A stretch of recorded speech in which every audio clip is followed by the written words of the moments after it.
didn't do anything. And then it happened again. It was hidden up kind of like in behind a bookshelf. Like a week later, it goes off again in the middle of my sleep cycle.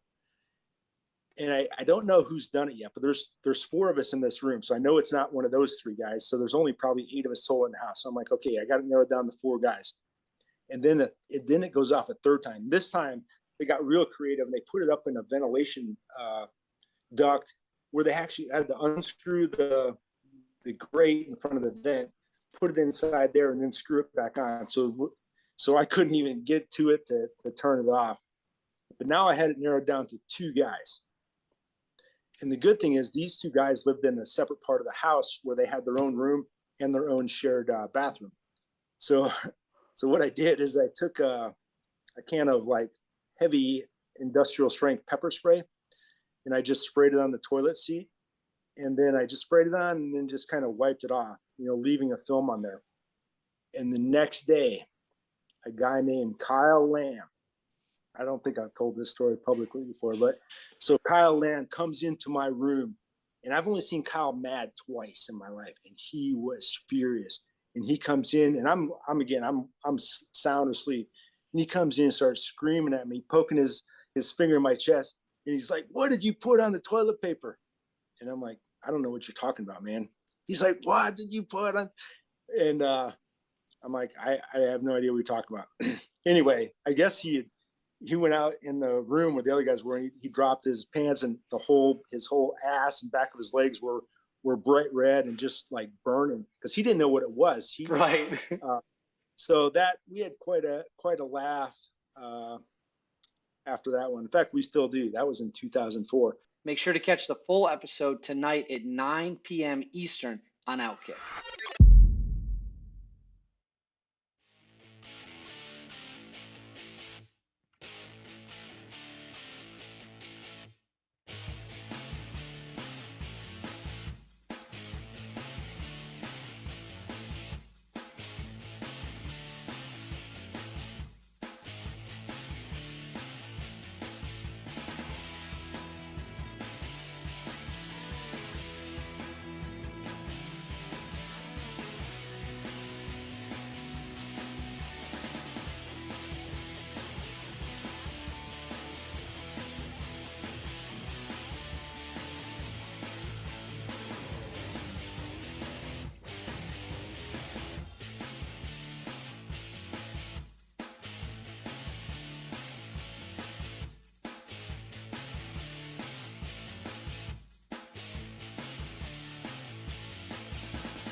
LSU coach Kim Mulkey, no comments on Brittany Griner's situation in Russia, and it sent the internet shockwaves into a storm. It's unusual on both ends. Yeah, of this. it is odd. It was also someone was setting up a question and said, "We haven't heard you talk on Brittany Griner," and that was basically previewing a different question. Right. And she jumped in and said, "And you're not going to." And then an answer to your first part of your question, or whatever. And then answered another question or what. But I mean, people were playing that clip. Seth Davis, who covers college basketball, wrote something about, "I don't know how you send your daughter to play for her after seeing this." Yeah, I'm the first to say that's elite. It's weird that a national championship winning coach with the National Player of the Year helped you win the national championship. And let me ask something in that sport. in that sport isn't discussing a player from that sport going through what Griner's going through. I also fully admit I don't know their relationship. Right. If it deteriorated, if there's something else going on here that she doesn't want to talk about, no idea. I think her a lot tone, of people, her tone, people to pick it up on the tone, and the tone could be, I'm thinking of it like, I took it as, and you're not going to, because she's not going to sit at the podium and discuss anything political. But with that, like that, Griner situation in Russia should be a bipartisan issue with what's going on with her whole situation and how they're holding her, right? Like, well, it should be. And look, I'll also say this: how we respond to Kim Mulkey should be a bipartisan issue on it. I don't think it is. I'm not disagreeing with that either. I mean, Kim Mulkey is a conservative and is pretty outspoken about it in the past. So Seth Davises of the world are going to say, I don't know how you'd send your daughter to play for this woman. Right. And we know there's deeper things in line with that than just that. I would like to know what is going on, or if there's anything, or if it's just like you said, Hutton, I'm not commenting on anything. But she didn't clarify. That's not about our team. It's open to speculation. Yeah, and maybe next time she meets the media, she'll say more about it. Some people took it as very peculiar, but I didn't think it was nefarious. Well, some people took it as her tone being like, and again, they're reading into tone, being like she has some issue with Griner from the past or whatever, which I'm not familiar with. Look, it was odd to have a women's head coach not comment on that given the circumstances, right? Like, yes. Well, it's something that everyone's discussed at some point. Peculiar, but I don't think it was grounds to also imprison Kim Mulkey the way some made it out to be. I say it's peculiar because she can have an opinion on it and give her opinion on it. She doesn't have to no comment it either way. That's my line of thinking. It would have been very easy for her to say, well, I really hope that we do everything we can to get her back home. Regardless. Right. Like, I hope everything's being done to try to get her back. And I'm not going to comment further. I'm not going to comment on how she got there, what was going on, but I hope we can get her back. Yeah. We get John McClain back coming up. He comments on all things NFL headlines. Week 3 with the general, the man in black. John McClain is next on OutKick 360. John.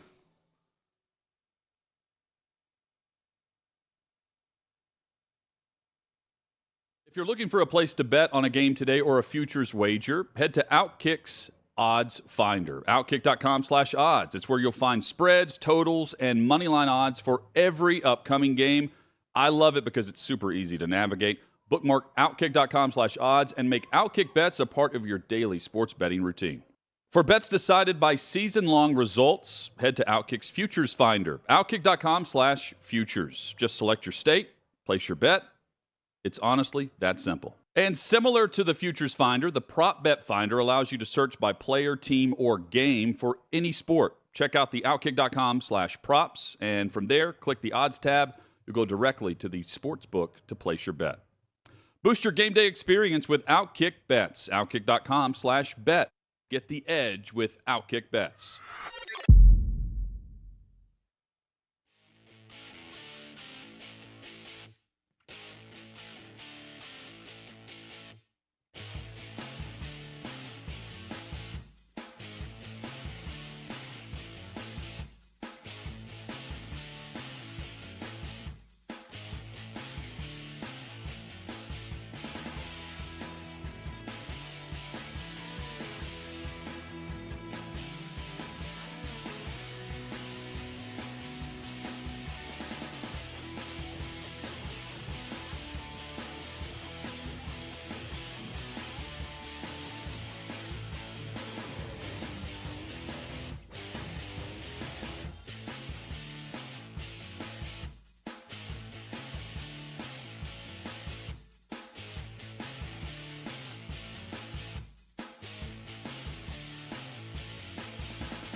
Hour number 2, Tuesday edition, OutKick 360 rolls on across the OutKick network. 6th and Peabody, our location, our studio with Yeehaw Beer and Old Smoky Moonshine, a block behind Bridgestone Arena in downtown Nashville. Every Tuesday at this time, John McClain joins us. NFL headlines with a man who has covered the league for nearly 5 decades. GallerySports.com is where he calls home right now, as well as 610 and a powerhouse sports radio station down in Houston. The man has many jobs. Yes, and one of those every week is with us here on OutKick 360. He's a Pro Football Hall of Fame selector, and he has plenty of opinions on all things National Football League. John, how are you? I'm doing great, guys. Since I retired from the Chronicle after 47 years, and I started writing for GallerySports.com and SportsRadio610.com, that means I have been with you guys longer than any of my other jobs, and I do appreciate it. We appreciate that. We made it happen, John. We're quite proud of that. We made it happen. I'm also quite proud, John, of you and the fact that I am scrolling through Netflix on Friday night, and the algorithm on Netflix got me because immediately in suggested programs, I'm kind of half on my phone and looking through Netflix, and I hear the voice of John McClain on Netflix, and I look up, and it has hovered over Facing Nolan, the documentary about Nolan Ryan, and the first clip it plays is not the narrator, it's not, Nolan Ryan, it is John McClain talking about Nolan Ryan on Netflix. And you know what I did, John? I poured myself an old-fashioned neat, and then I sat down and I pushed play on Facing Nolan and watched it start to finish. He said it was tremendous. It's terrific. Yeah, I know we had the director on. It was really, really well done. And you did a great job in it. Thank you. Bradley Jackson did a tremendous job as the director. I thought he did a fabulous job. I thought his wife Ruth stole the show. People asked me, he said, why is a football guy in the Nolan Ryan documentary? Somebody counted up and I had like 9 different clips. And I said, because Nolan's oldest son, Reed Ryan, who was Astros president for years, and I know Reed, we used to get together a couple times a year for me to pick his brain about the Astros, because he knows I've been a fan of the Astros since they were born in '62 as the Houston Colt 45s. And he knew I knew a lot about their history going back to the first game in franchise history. So he asked Bradley Jackson, he said, will you interview this guy? And so I did it. And I spent like 2 or 3 hours with him. And when it was over, I said, Bradley, it won't bother me if you don't use anything I just gave it. He goes, oh, no. He said, we'll use some. You can count on it. And they did.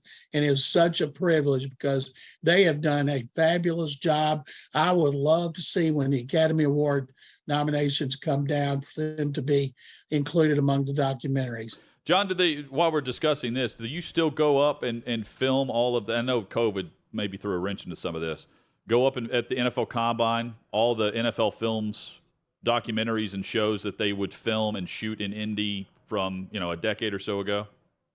I used to do that, and then I think they thought I got too old or too fat or both, and so they quit asking me. I always had a good time because I would walk in, and they'd give me this humongous card with writing all over it, and what it was all the things they're going to ask about. And they would say, well, pick something you want to talk about, and I would hand it back to them, and I'd say, whatever you got, I'm good for everything. Well, let's get into everything with Week 3 across the league. John McClain with us. You can follow him on Twitter at McClain_on_NFL. Read his work at GallerySports.com.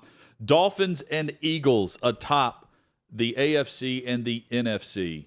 John, Tua Tagovailoa, I want to get to his injury in a moment, but just the overall body of work through 3 weeks, beating the Bills, the way the Dolphins defense stepped up, where the Bills had possession of the football for over 40 minutes in that game and only produced 19 points. Meanwhile, on the flip side of our discussion in the NFC, Jalen Hurts and the Eagles are making everything look easy, extremely balanced offensively, and they're putting games away when maybe it should look a bit more difficult than what they're making it seem right now.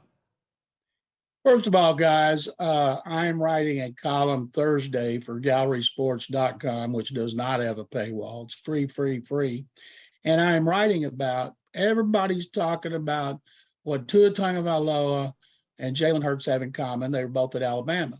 What I'm writing about, this time a year ago, neither team wanted him as a starting quarterback because both tried to trade for Deshaun Watson. And don't you know right now they're going, Yeah. They are so happy that they weren't able to pull off those trades because Hurts, who's from Houston, he'll play here in a primetime game, Texans' only primetime appearance. And he's still very, very popular here. His dad's coach, and he's improved each season. You know, they would like for him to run less and throw more. He had a fabulous game throwing the football. Giving him A.J. Brown to go with Devontae Smith was a great move. And they led the NFL in rushing last year. So they got balance. They've improved their defense. They are a legitimate candidate to go to the Super Bowl. And Miami beating Buffalo, especially the way the Dolphins did beat them, was astonishing. You know, Teddy Bridgewater had to play some because Tua said he hurt his back, and I'm guessing that would be the transverse process in his lower back, and they got to play Thursday. So he's had injury issues every year he's been in football, so this is not surprising.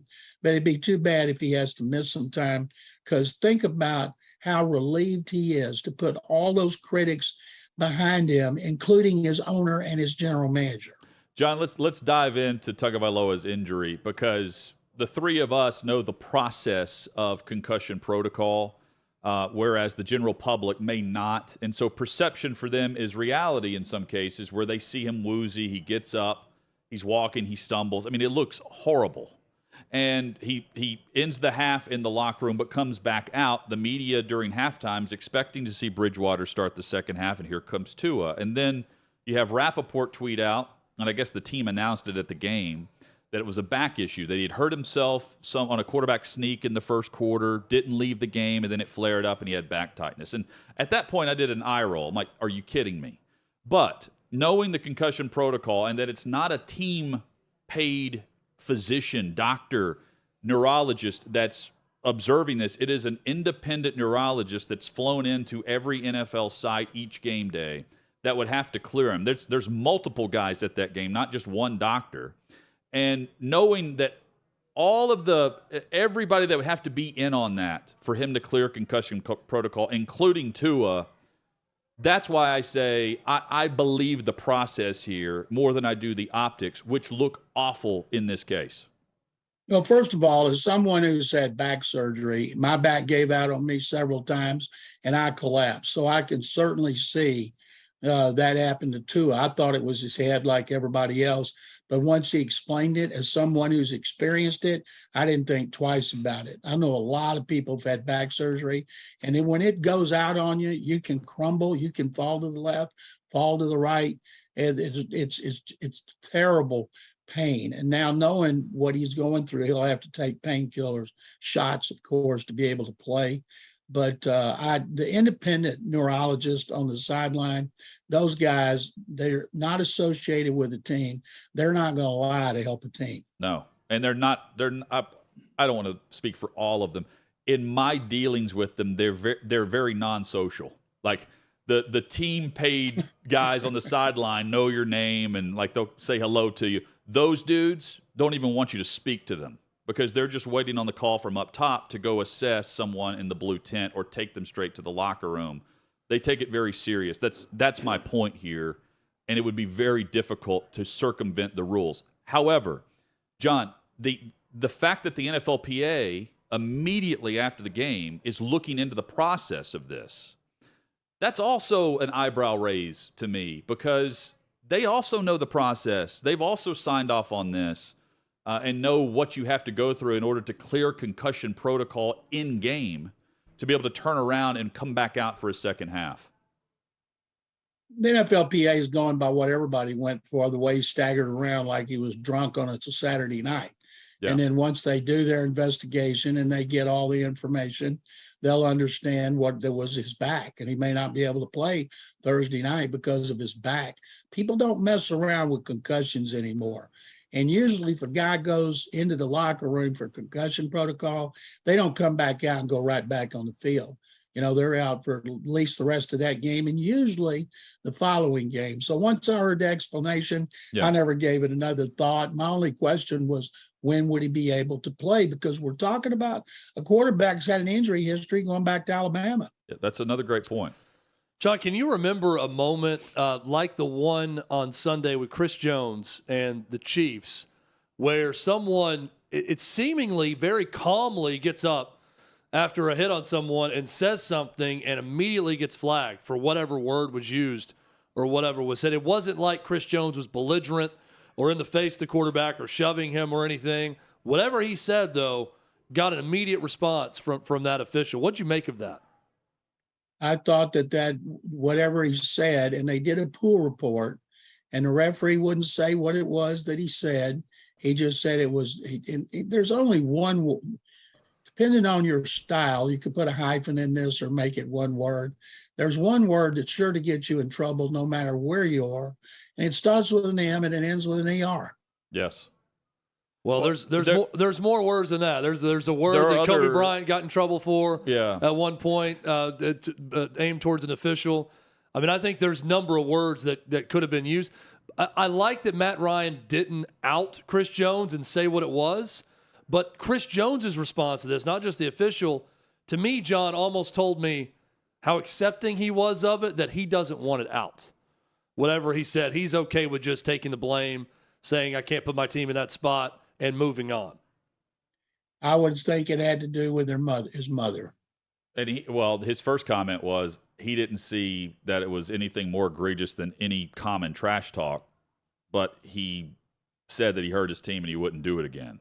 Like he's learned his lesson. Well, that's good because he did hurt his team. That's for sure. I said this yesterday to Chad. Like, if this is Joe Burrow or, you start going down the list of Baker Mayfield, I start thinking of quarterback Brady. To me, the trash talk there, I'm used to seeing it. This may be a first for me where I see someone talking trash like that to Matt Ryan after getting sacked, because I don't think of him in that same tone where he's jawing back to one of the defensive linemen throughout a game. No, I don't think maybe he's done that and we don't know it. Certainly not his reputation. It's pretty smart to him to put a lid on it no matter what Jones said, because it saved the game. What a game, though. Yeah, what a win. How surprised for were you, John, with the Colts beating KC this past weekend? I was shocked at that. I was surprised Buffalo losing to Miami. I thought Buffalo would beat them.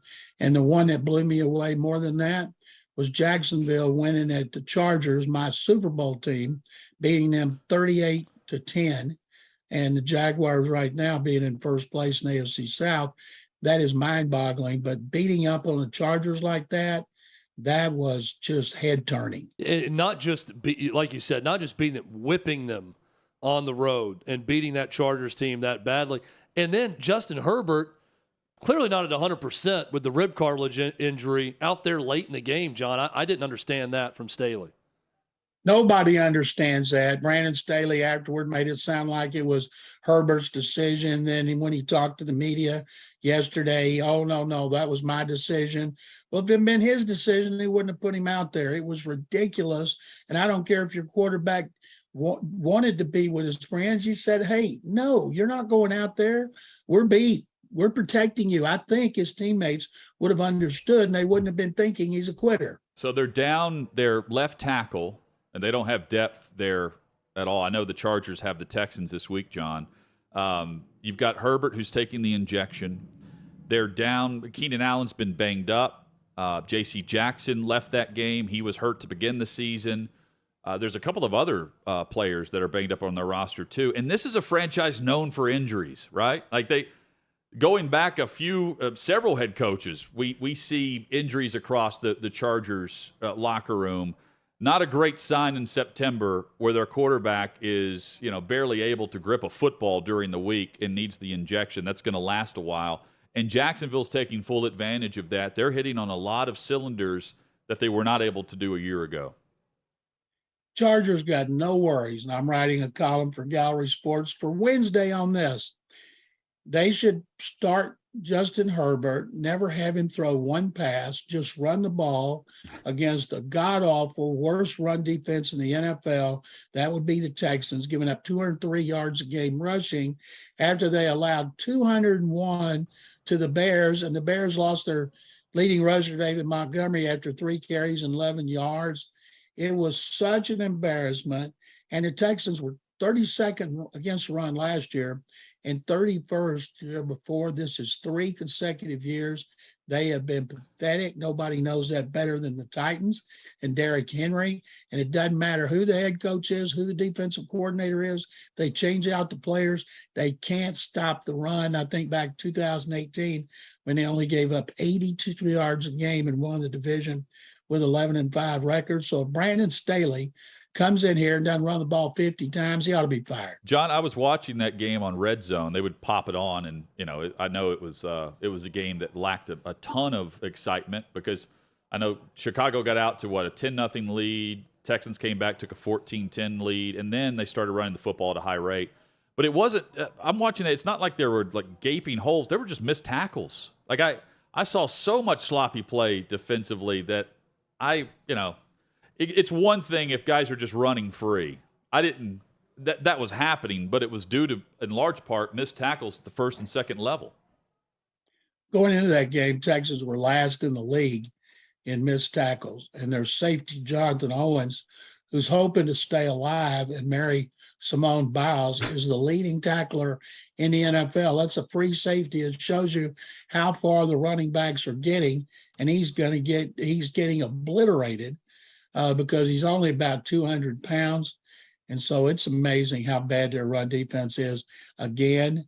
And that's why the Chargers, who ran for like 22 yards against the Jaguars, their backs, is no problem. I would tell them RELAX unless you do something really stupid, because the Texans sacked Justin Fields 5 times. Jerry Hughes has 4, and they can get after the quarterback. And if they don't run the ball 95% of the time, that's bad coaching. I want to ask you about 2 Texans. First, Jalen Petrie at safety. How good has he been? Because I'm compiling my list for Rookie Defensive Player of the Year candidates, and I'm including him this week because every week to start the season, he's making a play. First of all, we knew he was going to be great because he went to Baylor. He was Big 12 Defensive Player of the Year last year. He'd been a standout for 2 years in a row. When they drafted him in the second round, I said, the guy's going to start from day one. He did, first day OTAs. What he's doing, he had 2 interceptions, a sack, 2 tackles for loss, and he was all over Justin Fields. And he's got a master's degree. He's a really smart guy. Gets a lot of attention because he's from here and he's living at home. Well, why not? And so he's very popular. And I'll guarantee you, because he's going to make a lot of plays, Derek Stingley Jr., if they go after him as they did in Denver, then he's going to have a lot of plays he's either given up or made. But if this last game, they didn't throw outside much because Fields can't throw outside much. And in that case, then Stingley had a sack, but he wasn't in on a lot of plays where Petrie is dropping deep in the middle of the field to make interceptions and blitzing off the slot. He's going to make a lot of plays. So I would put him down definitely as a candidate for Defensive Player of the Year. Problem is he plays for the Texans, and nobody's going to pay any attention to it. Well, no problem here, John, because I'm writing the column every week throughout the season, and the NFL's added a game. So he's going to get full recognition this week. On the opposite side, Dameon Pierce, not known for fumbling at Florida. He fumbled once in the game. They stuck with him, fumbled again, and then they put Rex Burkhead back in the game. What was the reaction post-game with that? Because it's a rookie that they're relying on, and he's been good up until this point. They got both fumbles back, and, coaches don't like it.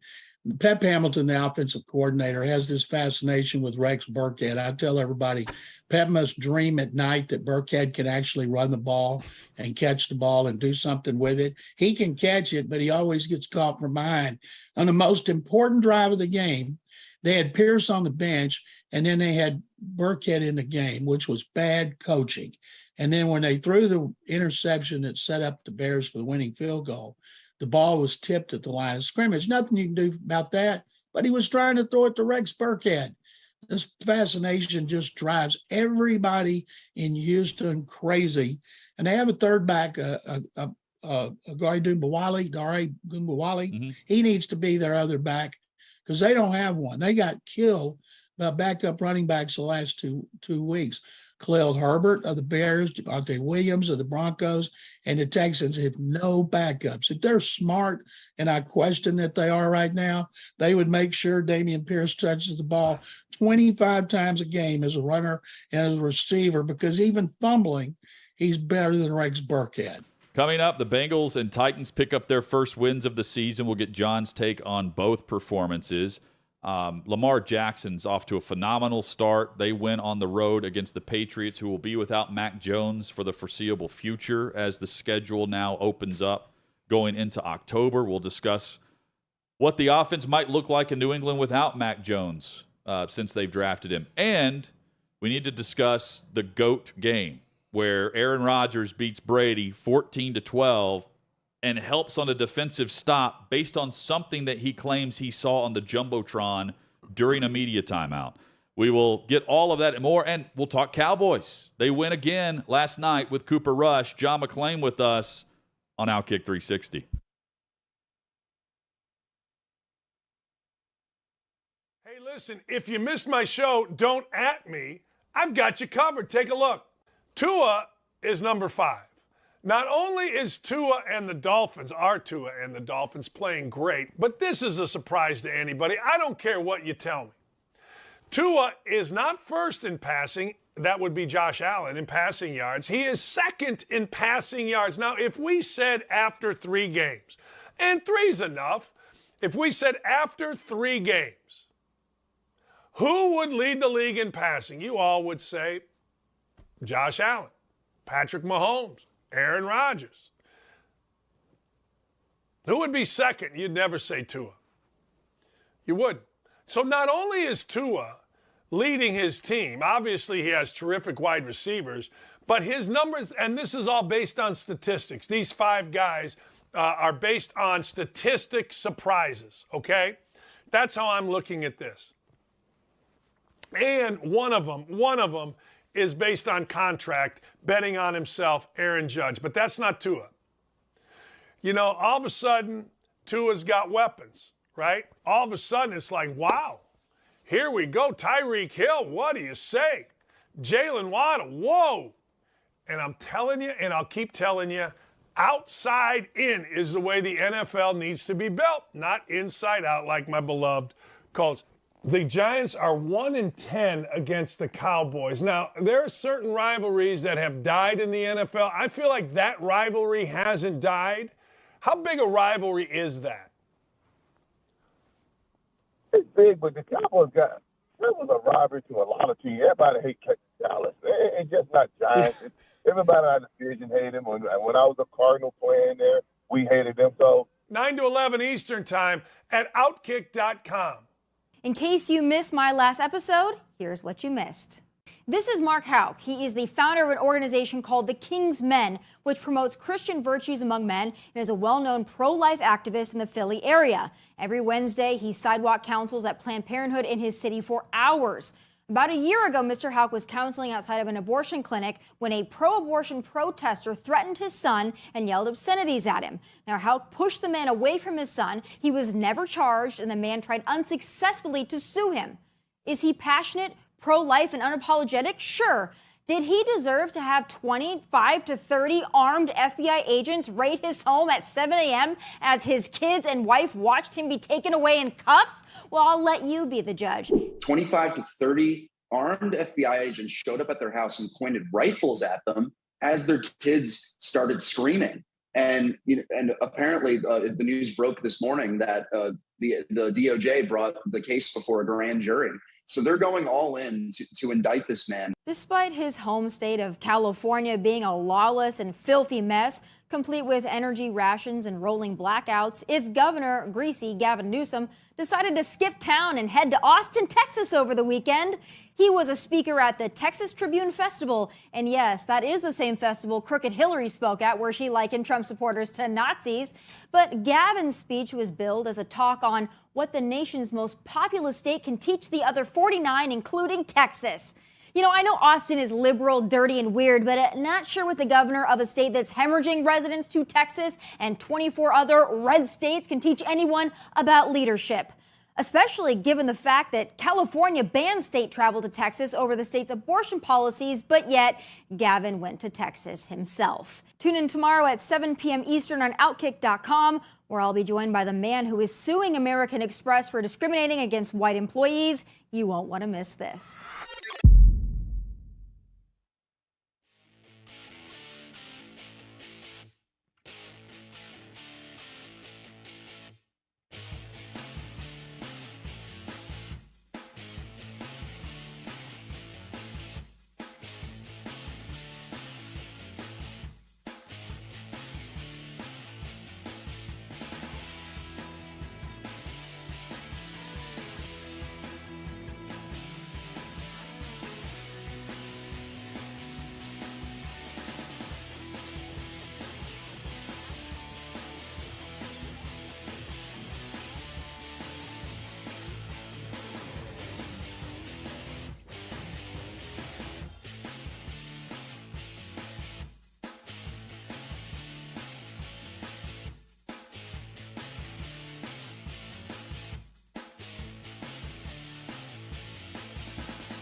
OutKick 360 rolls on across the OutKick network. John McClain with us, GallerySports.com. How's the site gone through the first 2 weeks, John? Site's doing really well. It's owned by Jim Mattress Mac McInville, our nation's foremost gambler, and we're about to announce a gaming site as well called GalleryGaming.com, and he's doing a lot of commercials for it, videos. And his catchphrase at his furniture store is free, free, free. So we like to say it's free, free, free. There's no paywall to anything we do. Richard Justice writes for us. We cover everything we can, Texas, Big 12, SEC. So it's been a whole lot of fun so far. Myles Garrett with the single car accident yesterday. Thank goodness the news is as good as it, I guess, possibly could be. He's already been released from the hospital. No life-threatening injuries for he or the passenger in the car all banged up, and no broken bones according to reports. But man, that's something you don't want to see come across on a Monday afternoon for a guy, for any player, but for the Browns who have Garrett, who's potentially Defensive Player of the Year. Myles Garrett's almost 6'6". He's driving a Porsche. I would expect him with some big SUV or a big Mercedes or something. And he and the woman were lucky they were wearing their seatbelts, because so many times when you see athletes or celebrities, somebody's not wearing their seatbelt. And then Tom Pelissero from NFL Network, he reported that Garrett told people he was swerved to avoid an animal, and it was slick. And when you think about turning over multiple times, I just can't imagine he's going to be able to play in their next game, because he's got to be shaken up, even though he didn't sustain any life-threatening injuries. Yes. Cowboys continue to win with Cooper Rush, John. It's not pretty, but he's not turning the football over, and he's not taking a sack last night, for instance. He's not making the crucial errors. He's allowing his players to step up. CeeDee Lamb, with a bad drop in the first half, makes up for it with an incredible grab in the end zone. That rush placed perfectly. What do you make of the backup, who's now 3-0? He's 3-0 career-wise, 2-0 this season. And, of course, Dak Prescott is the starting quarterback. We saw him out working out before the game. Now, what happens when Dak comes back and he doesn't play well? Now, he's a great quarterback. Rush is not. I don't think people are going to run out and sign Cooper Rush to be a starter, but he's proved he is a really good backup, especially in that system for Kellen Moore, the offensive coordinator who calls the plays. But if Prescott comes back and he struggles, because let's be honest, they were struggling in that first game offensively against the Buccaneers. So that's when they could have a quarterback controversy as far as social media and the media. Jerry Jones said last week he would like to have one. I think what he meant was that means Cooper would be playing really well, but he knows that Dak Prescott is the man. Well, I agree with you, John. I think he believes that and he knows it. The thing that got me to raise my eyebrows was when he started comparing it to Dak Prescott back when he ended up taking Tony Romo's job.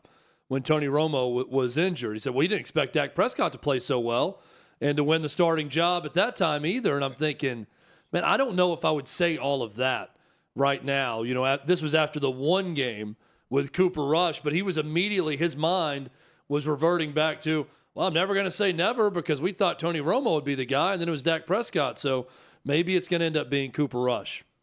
It's so funny because, you know, Jerry says things. He's almost 80 years old. He's on the radio 2 different times a week. So he's on 2 times a week. He's bound to say something stupid. And sometimes, though, people think it's stupid, and I think there's method to his madness.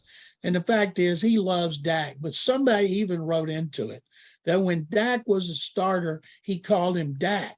Now he's referring to him as Prescott, which means he's not as high on him as he was before, which was one of the dumbest things I've ever heard. I said earlier, John, when we were discussing this at the beginning of the show, they can get by with Cooper Rush with their defense, and as long as guys like CeeDee Lamb are going to play like number 1 wideouts, and their run game stays healthy enough to maintain some offense. It was not pretty last night. But they can win games like that, just like they won games against Cincinnati. But when the playoffs come around, they need Dak Prescott to play like a franchise quarterback. That's where things turn to where there's a difference in talent, and they need Dak Prescott to step up and be the guy.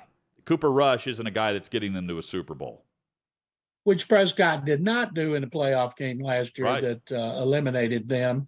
He won a playoff game, I think, 3 years ago over Seattle, but they've got the defense. They've got a 2-pronged running game, which is important. They're still looking for that second receiver.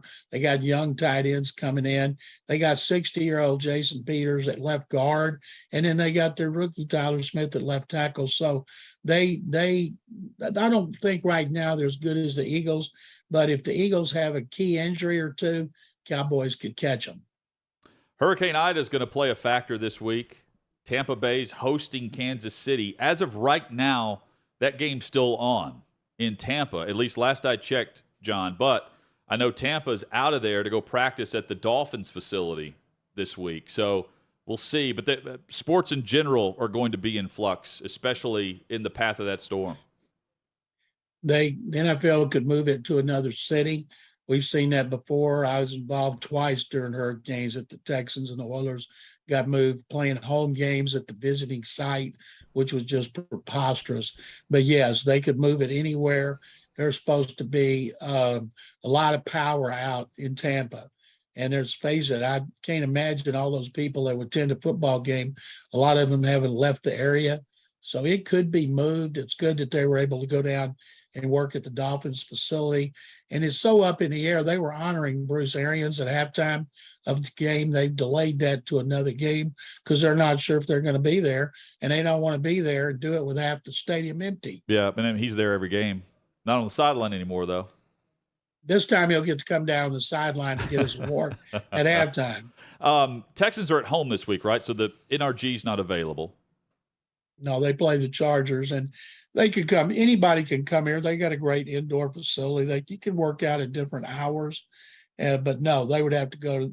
I'm not sure what teams are on the road, but it's easy to move a team. They're not accustomed to it, but the NFL's done it so much they got it down. New Orleans is at home as well. Titans are on the road, but it's an outdoor stadium.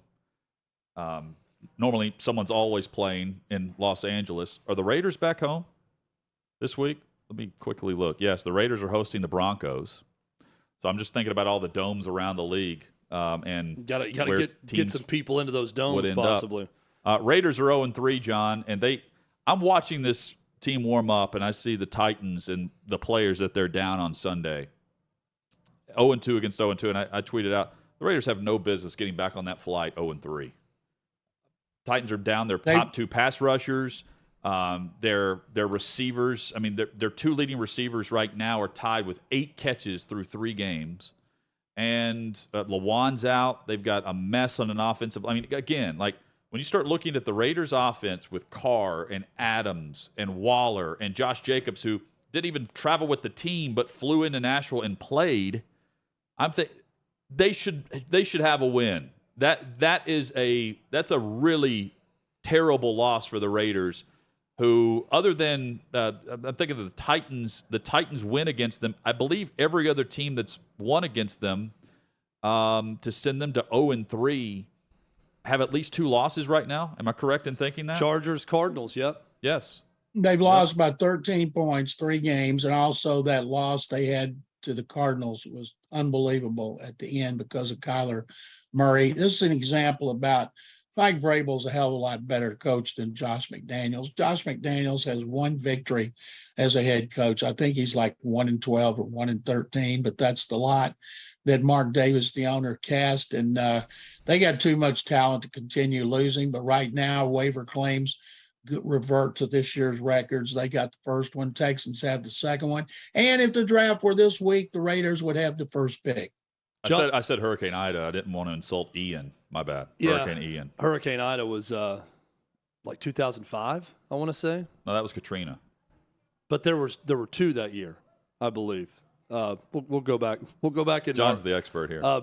Davey Hudson's our hurricane history analyst, so he's going to go back and find. I know it's not Ida right now. It was when?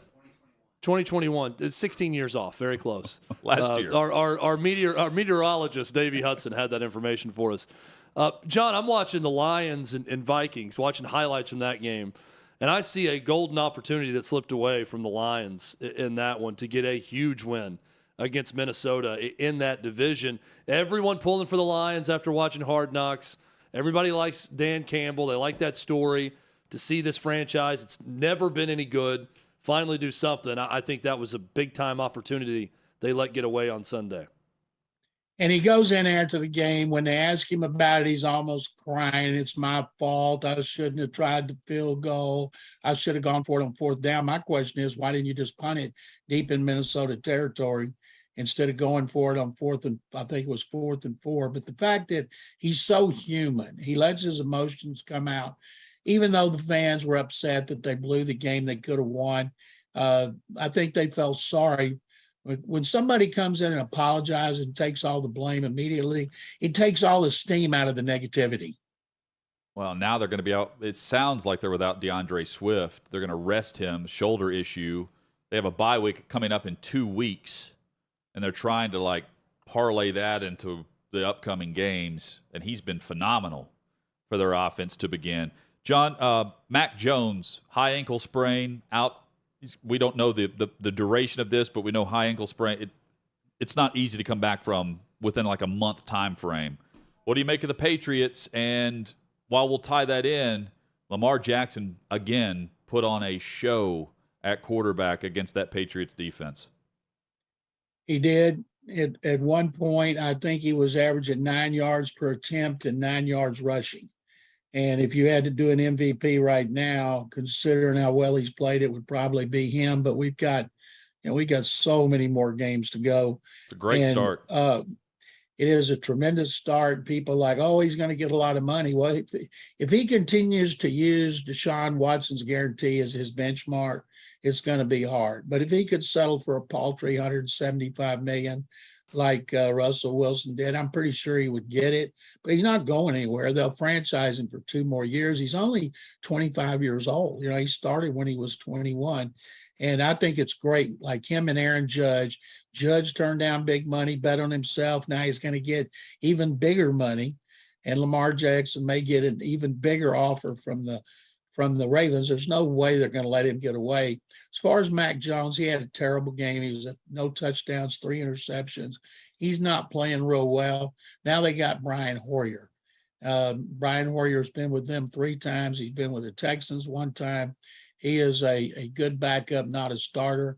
Maybe the Patriots, maybe Bill Belichick will somehow change the style of play and run the ball constantly because they have 2 good running backs.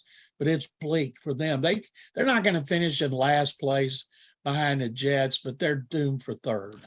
And think about what Lamar Jackson means for the league moving forward contractually. Think about guys like Burrow and Herbert, and we're discussing Mac Jones, Trevor Lawrence, all these contracts coming up, knowing that Russell Wilson didn't get the fully guaranteed deal, and there are other examples, but you have Deshaun Watson with the $235 fully guaranteed, and Lamar's holding out for that. He's making sure he's getting more than whatever they offered him 3 weeks ago. If he ends up cashing in with that, that's now, we should throw in Murray with all this, that's now what maybe we don't see across the board, but the true franchise difference makers are going to demand it. And if he settles for something less, well, that's what the other GMs and negotiators are going to point to. I know this, guys, and I'm pretty sure you guys feel this way. If I'm Lamar Jackson and I say, okay, Deshaun Watson's getting $230 million, and Russell Wilson got $175. Remember, we talk about guarantees. We're talking about skill and injuries. The agents don't ever talk about that because they want it to be more. And I think Kyler Murray got $107 million guaranteed. So if you can get $175 million guaranteed, that should take care of you and your kids and your grandkids for life. If you try to get what Watson got, it's about ego, about being demanding to be the highest paid player. Because what reason Watson got is because he wasn't going to Cleveland, and they were desperate to get him to Cleveland. So, and truthfully, the way Herbert and Burrow are playing right now, based on the projections, and it could change, and they could be right up there with Lamar Jackson in the running for the MVP.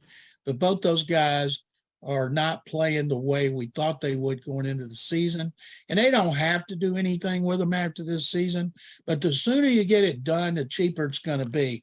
We're going to look back and eventually, after Jackson could be franchised 2 years, then they sign him to, a $400 million guaranteed deal. They may look back and go, man, why didn't we give him $231 million so he could have more than Deshaun Watson? Think how much cheaper it would be. I agree, John. I'm looking at it big picture where we're always comparing the athlete's salary and knowing that the NFL CBA, it's not even close. It doesn't hold a flame to whatever Major League Baseball and NBA guys are getting salary-wise and in guarantees, and knowing the billions that are coming in on these TV contracts with the NFL. Long-term, this could be a cracked door that Lamar Jackson can now fully open. I don't know if there's another guy that can play his cards this way and not having a representative other than himself. It's intriguing to follow. And I think so far he's done a good job with it. And we'll see if he's able to cash it in. It is a bit of Russian roulette, though, contractually, because he's risking the injury for the long term. So far, so good.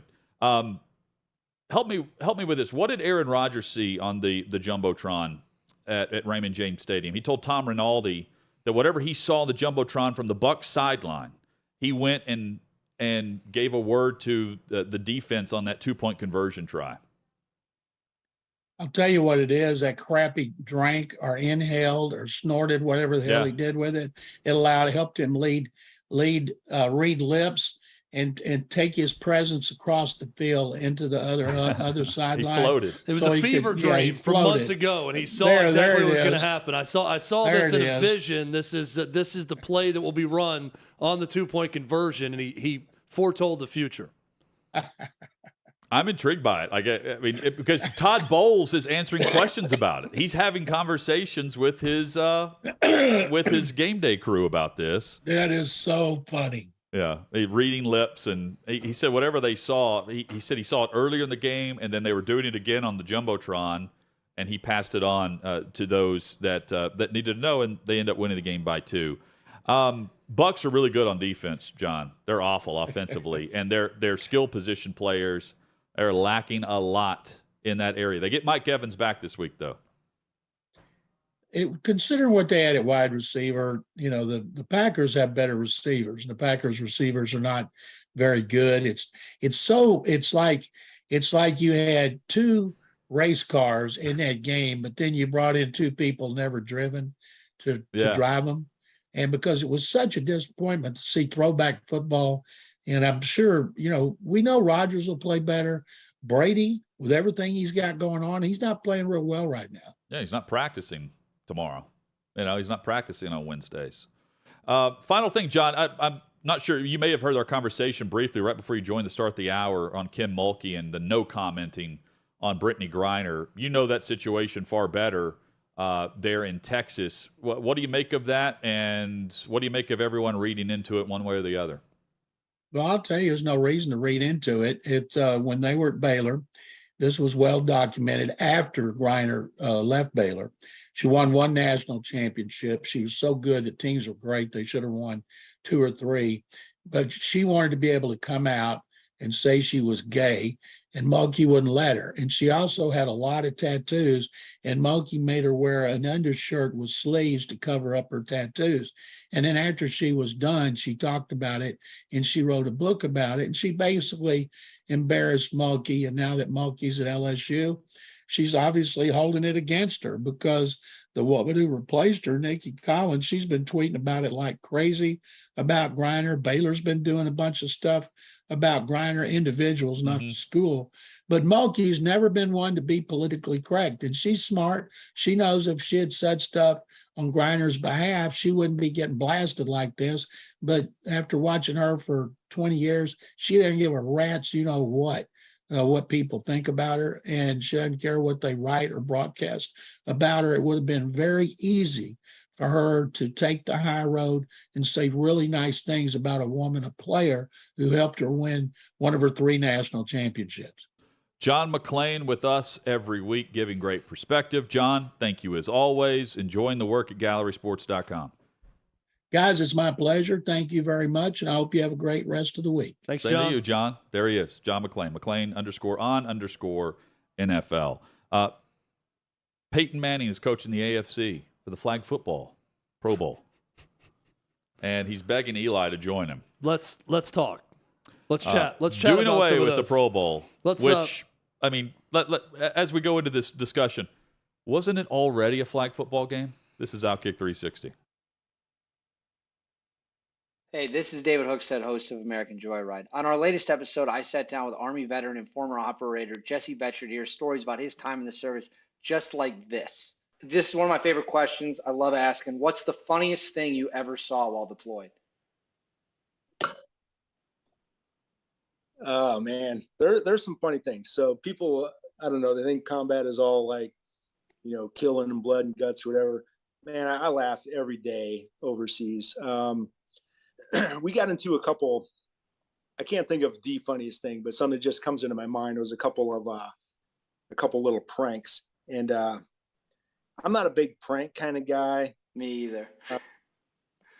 And so if somebody pulls a prank on me, I will log it, but I usually won't retaliate, because I'll think about it. And then, but if it happens again, I'm going to get you back.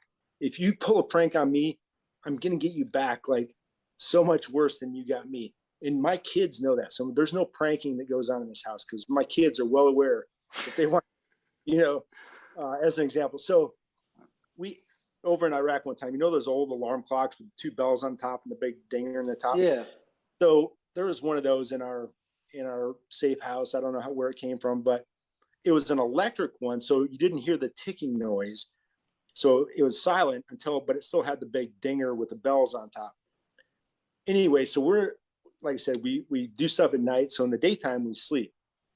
Well, somebody had, we build these like bunks out of plywood and 2x4. So we had these wooden bunk beds, and somebody had taken some Velcro and stuck this thing up underneath my bed to go off at like 11 a.m., which is like right in the middle of my level 4 REM sleep, and this thing is super loud, and you wake up and it's completely dark in there because we blacken in all the windows to keep the sunlight out so we can sleep.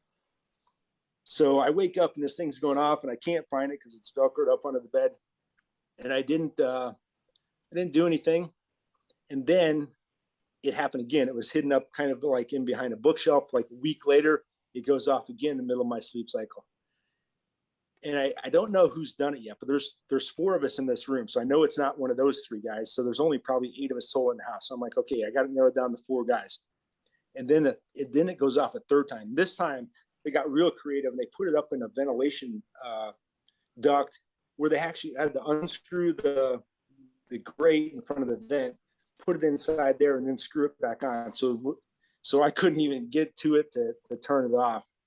But now I had it narrowed down to 2 guys. And the good thing is these 2 guys lived in a separate part of the house where they had their own room and their own shared bathroom. So what I did is I took a can of like heavy industrial strength pepper spray, and I just sprayed it on the toilet seat. And then I just sprayed it on and then just kind of wiped it off, leaving a film on there. And the next day, a guy named Kyle Lamb, I don't think I've told this story publicly before, but so Kyle Lamb comes into my room, and I've only seen Kyle mad twice in my life, and he was furious. And he comes in, and I'm sound asleep, and he comes in and starts screaming at me, poking his finger in my chest, and he's like, "What did you put on the toilet paper?" And I'm like, "I don't know what you're talking about, man." He's like, "What did you put on?" And I'm like, I have no idea what you're talking about. Anyway, I guess he went out in the room where the other guys were, and he dropped his pants, and his whole ass and back of his legs were bright red and just like burning because he didn't know what it was. Right. So that we had quite a laugh after that one. In fact, we still do. That was in 2004. Make sure to catch the full episode tonight at 9 p.m. Eastern on OutKick.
OutKick 360 rolls on. So no more Pro Bowl game as we know it.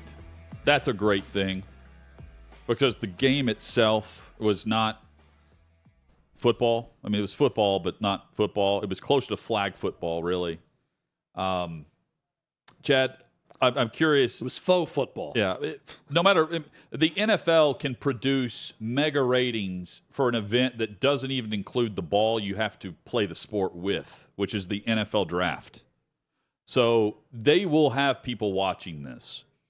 My question is, are they going to have more players participating in this? Because there was a year, 2, 3, 4 years ago, they went through 100 different players to finally get enough players that were eligible to fly out and join them for the Pro Bowl. I think it was in Orlando at the time. And, you have guys opt out, and then you go to alternate, and then you go to second, third alternate.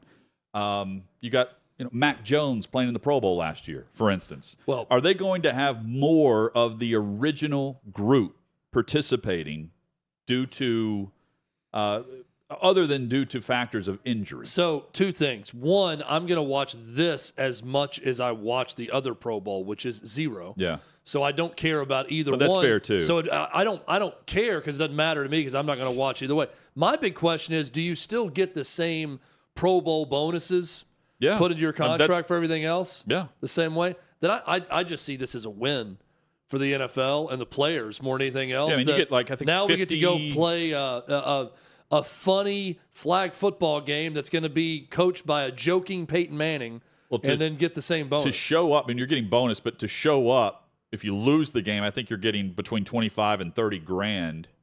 And if you win, I think last year or 2 years ago it was 56,000 to win. So you're getting a nice little bonus on top of, whatever. I hope it goes well. I won't be watching. Hey, if the police want to arrest you, they'll wait until after the game's over. Yeah. Just ask win. Alvin Kamara. Josh Heupel and his turnaround at Tennessee we discuss next. If you're looking for a place to bet on a game today or a futures wager, head to OutKick's Odds Finder. OutKick.com/odds. It's where you'll find spreads, totals, and moneyline odds for every upcoming game. I love it because it's super easy to navigate. Bookmark OutKick.com/odds and make OutKick bets a part of your daily sports betting routine.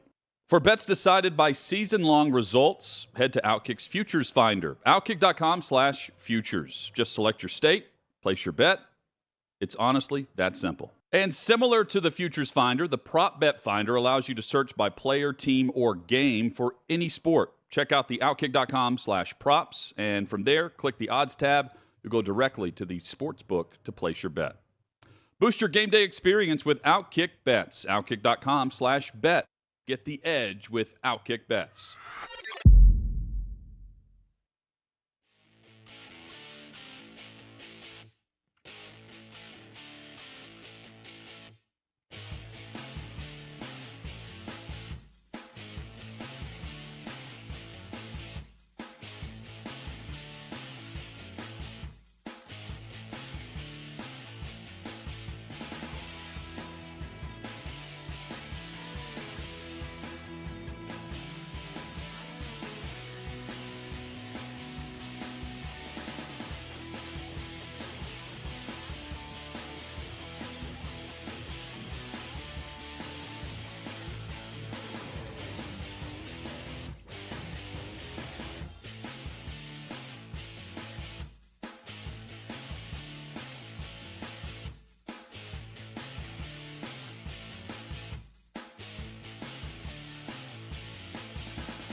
just like that. Just like that. Here we are.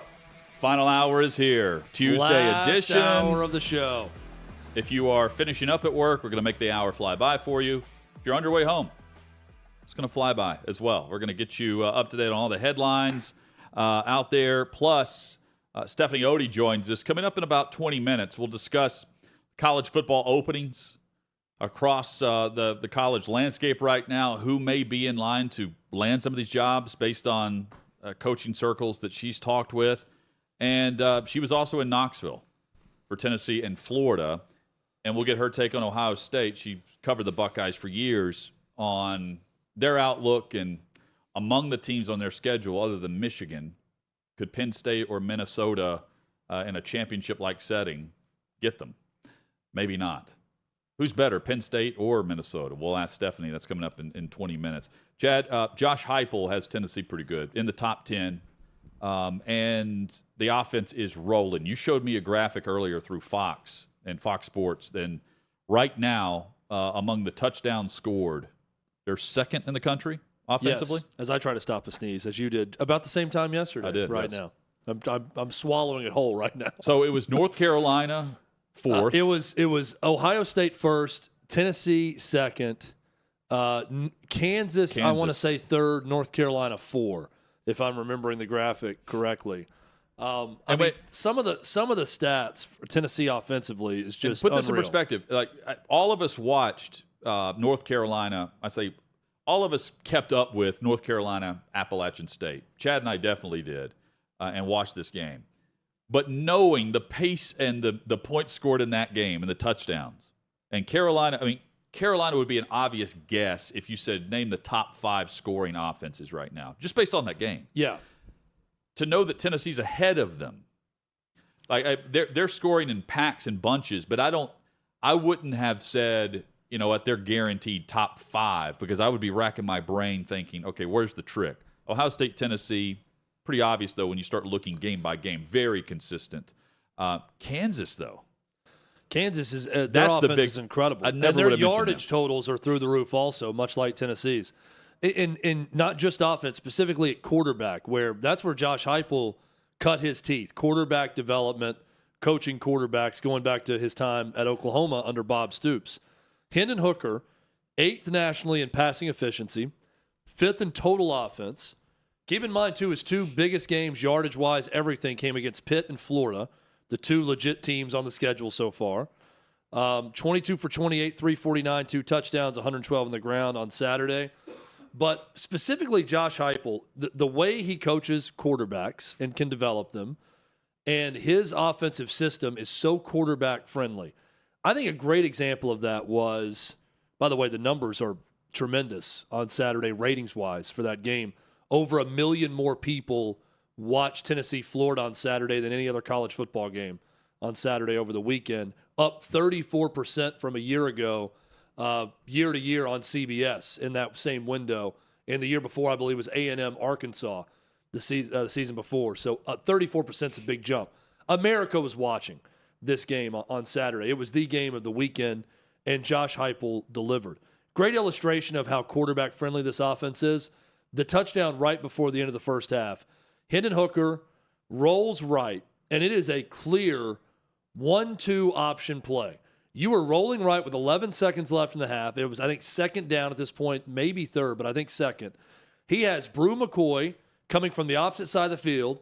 That's going to be going in the back of the end zone. It's either throw to Brew McCoy, throw it away if there's pressure in your face, or run it in if you can. You can go right to the pylon at that point. It's so simple, but the play design was so simplistically perfect in watching it. And Tennessee capitalizes.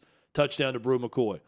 I think that's really the hidden strength of Josh Heupel, is how simple he makes things in his offense. It's complex in that everyone's got to be well drilled and on the same page at all times. Oh, but it makes it very user friendly for the quarterback. Yeah, and it's so. They scheme guys open better than practically anybody in college football. They make it look very easy in what is a very dynamic process throughout the off season and during the practice regimen. And that's the skill in what Heupel's doing, is making what they're doing look very backyardish and wide open. When I think they do a very good job of being very, very precise on where they want to go with the football. Yeah. Well, and just watching, I mean, it takes an appreciation when you watch just how well schooled they are. One example is a receiver. Ramel Keaton makes the great catch down the sideline. He's immediately having to get up and find the umpire to throw the ball to him to set the ball. Yeah. And just how quickly everyone gets lined up and is in the right spot, and how quickly they can adjust the play call and get in a different formation and snap the ball. It takes a lot with that. I've been very impressed, though, with Josh Heupel overall. Just there's a different vibe around the Tennessee program with him, where it seems like guys are happy to play football. Consider the roster he inherited, though. What he took over in the situation they took over. 38 guys left, I think. In the middle of the NCAA investigation, which took way too long. But again, he inherited all that. At the time, Danny White had just taken over as AD, and it was like, oh, he's settling for the guy that he was just working with because no one else that he was calling around was interested in take. That was the vibe when he took the job. And then to take over a 3-win team. Yeah, 3-7. To then go to a 7-win jump, and now go into this year where there's 8-9 win expectations, but now at 4-0, you're able to raise the floor has been lifted to a point where the ceiling now is 10. The ceiling now can be Sugar Bowl. And when you put that in perspective on what he inherited not 4 years ago, like 18 months ago, that's incredible with the talent level. Honestly, if they win in 2 weeks at LSU, I think the Sugar Bowl is the floor at that point. Well, yeah, but no one was mentioning Sugar Bowl a month ago. Then it becomes Kentucky's the toss-up in Knoxville, but I mean you're looking at a strong chance of 10-2, with Alabama and Georgia being the 2 losses, which would guarantee Tennessee a spot. And if we're playing 12-team playoff, they're in the playoff at that point. They're playing for a national championship. At 10-2, possibly at 9-3, they'd be doing that with their schedule. A buddy of mine brought this up over the weekend. I thought it was an interesting comparison. He said Tennessee to him looks like the early days of the Clemson dynasty with Taj Boyd at quarterback. If you remember in those days, this is probably 08, 09, 2010, right around there. Those Clemson teams scored a ton of points when not everyone at the time was scoring a ton of points in college football. And the defense, I remember there was one Kevin Steele bowl game, they gave up 70, I believe, to West Virginia. Defense couldn't stop anyone. But there was a feel-good vibe around Clemson and Dabo Swinney at the time.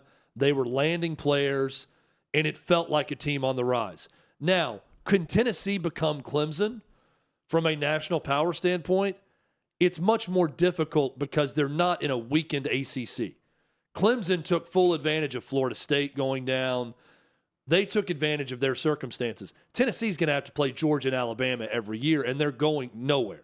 So to go undefeated or even have one loss is a far cry from going 9-3 consistently, which I think Josh Heupel's got Tennessee in a position to do pretty consistently, to get them to that level. And as we just mentioned, Hutton, if you do that, you're competing for a spot in the new 12-team playoff when that starts. And to Heupel's credit, and also, I mean, this also points both directions here. He's winning at this rate, and he backdoored his way into the right quarterback. Went with Joe Milton early. Joe Milton, who had 17 practices with him, won the job. And Hendon Hooker takes over after the Florida game last year, and they go take on Missouri post 62 against Eli Drinkwitz and company, and they're off and rolling. And over their last 7 games, just going back to last year, they have scored 34 or more points in 7 consecutive games. And in those games, in those 7, Hooker's not thrown an interception. He has 17 touchdown passes. He has 4 rushing scores.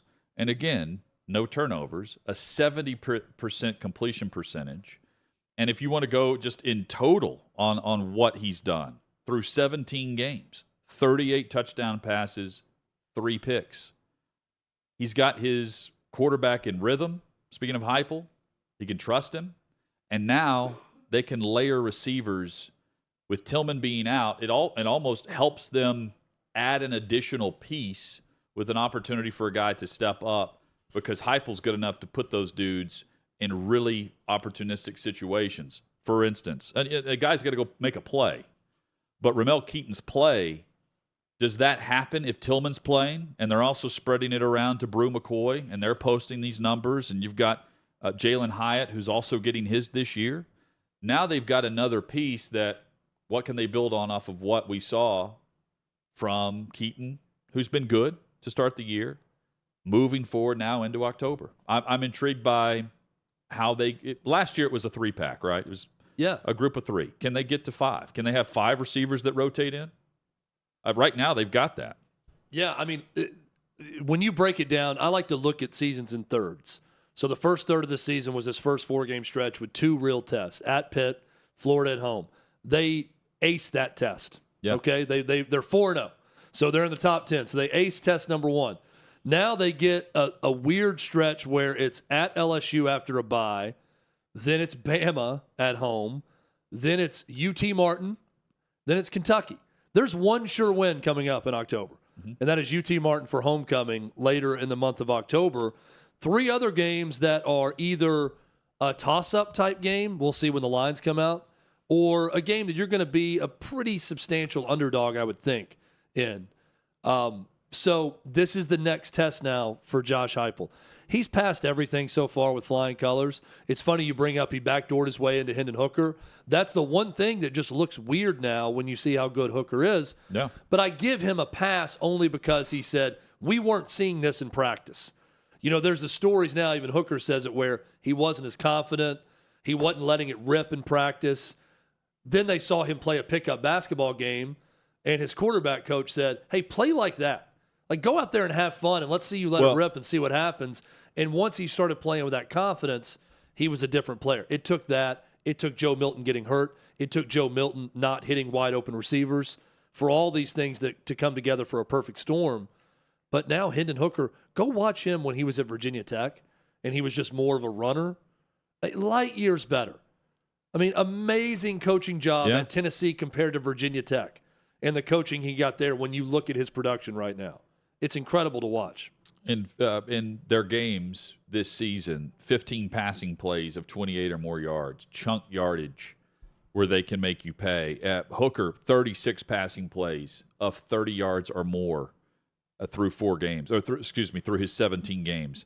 He's got 26 of his 39 have 39 yards or more through 17 games. I mean, they on the routine, they are making teams pay whenever they're going at this high rate of speed and they're going up over the top. You know, Heupel calls a good game to where he's not putting his quarterback in really tough spots, but also when Hendon Hooker is not great, he's good enough to not make that huge error. Quarterbacks are allowed to make mistakes, right? Like a turnover is going to happen at an inopportune time. And now the hope is they're defensively to a point where they can get a stop or hold a team to a field goal on a quick change, a sudden change in a big moment. That's going to happen against Georgia or Alabama. You can just feel it. And are they good enough? Have they improved enough to get an extra stop or 2 in those games? Yeah, and that's always going to be the issue. If there's only one thing you can say about Heupel and this system and this offense is that the knock is forever going to be that being a defensive player at Tennessee doesn't matter. That your existence just doesn't matter as much as the offense because you're simply there as a placeholder to get back on the field quickly after your offense scores a touchdown. And that's not his reaction at all. You have to fight that. And I love his answer to you when you asked that, Hutton, over SEC Media Days. You have to fight against that and say, no. For the future, yes. We want the defense to play like us on offense. I think to do that, you have to play more like the offense and be even more aggressive on defense and live with the big, 80-yard completion you're going to give up every now and again. But you also, they don't have a Tillman in their secondary. No, you got to get the players. But until they get the players, that was the premise of my question to him. I love the way he answered it. But my question, this year, to maximize this year, can you pick off a Bama or a Georgia this year? Can you be ahead of schedule?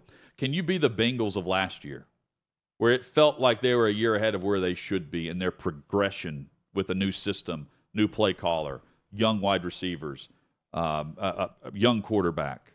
Can you jump a level with a trump card? To do that, their defense doesn't have to play like their offense. Their defense needs to get off the field 3 more times per game and give your offense an extra possession that it wasn't getting last year. Because that's all it took against Bama last year and Bryce Young.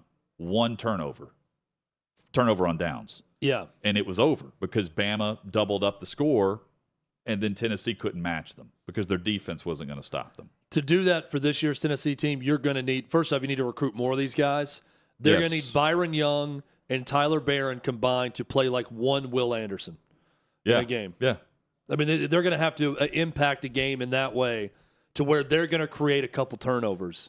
And when they're not, they've got multiple sacks over the course of a game if Tennessee's going to have a chance defensively to hang with those teams. There's a boost right now at DraftKings. Get Aaron Judge to record a hit. It's boosted to plus 100 right now at DraftKings. OutKick.com/bet is the website to go check out and get all these great offers, including the latest NFL offer. $5 with the bet gets you $200 in free bets for all new DraftKings users. You got to be 21 years or older. This is for first-time DraftKings Sportsbook customers. DraftKings, they've updated their NFL offer. Bet $5, win $200 in free bets. The offer is live right now. It's through November 20th. OutKick.com/bet is the website. Bet 5 or more on any NFL pregame money line. If you win that bet, you win $200 in free bets plus any cash winnings from your original wager once it settles. Make sure it's with your first wager after you deposit $5 or more at DraftKings. OutKick.com/bet is the website. You got to be 21 years or older. Visit OutKick.com/bet for all of our DraftKings content. That's OutKick.com/bet. Hey, listen, if you missed my show, don't at me. I've got you covered. Take a look. Tua is number 5. Not only is Tua and the Dolphins, playing great, but this is a surprise to anybody. I don't care what you tell me. Tua is not first in passing. That would be Josh Allen in passing yards. He is second in passing yards. Now, if we said after 3 games, and 3's enough, if we said after 3 games, who would lead the league in passing? You all would say Josh Allen, Patrick Mahomes, Aaron Rodgers. Who would be second? You'd never say Tua. You would. So not only is Tua leading his team, obviously he has terrific wide receivers, but his numbers, and this is all based on statistics. These 5 guys are based on statistic surprises, okay? That's how I'm looking at this. And one of them is based on contract, betting on himself, Aaron Judge. But that's not Tua. You know, all of a sudden, Tua's got weapons, right? All of a sudden, it's like, wow, here we go. Tyreek Hill, what do you say? Jalen Waddle, whoa. And I'm telling you, and I'll keep telling you, outside in is the way the NFL needs to be built, not inside out like my beloved Colts.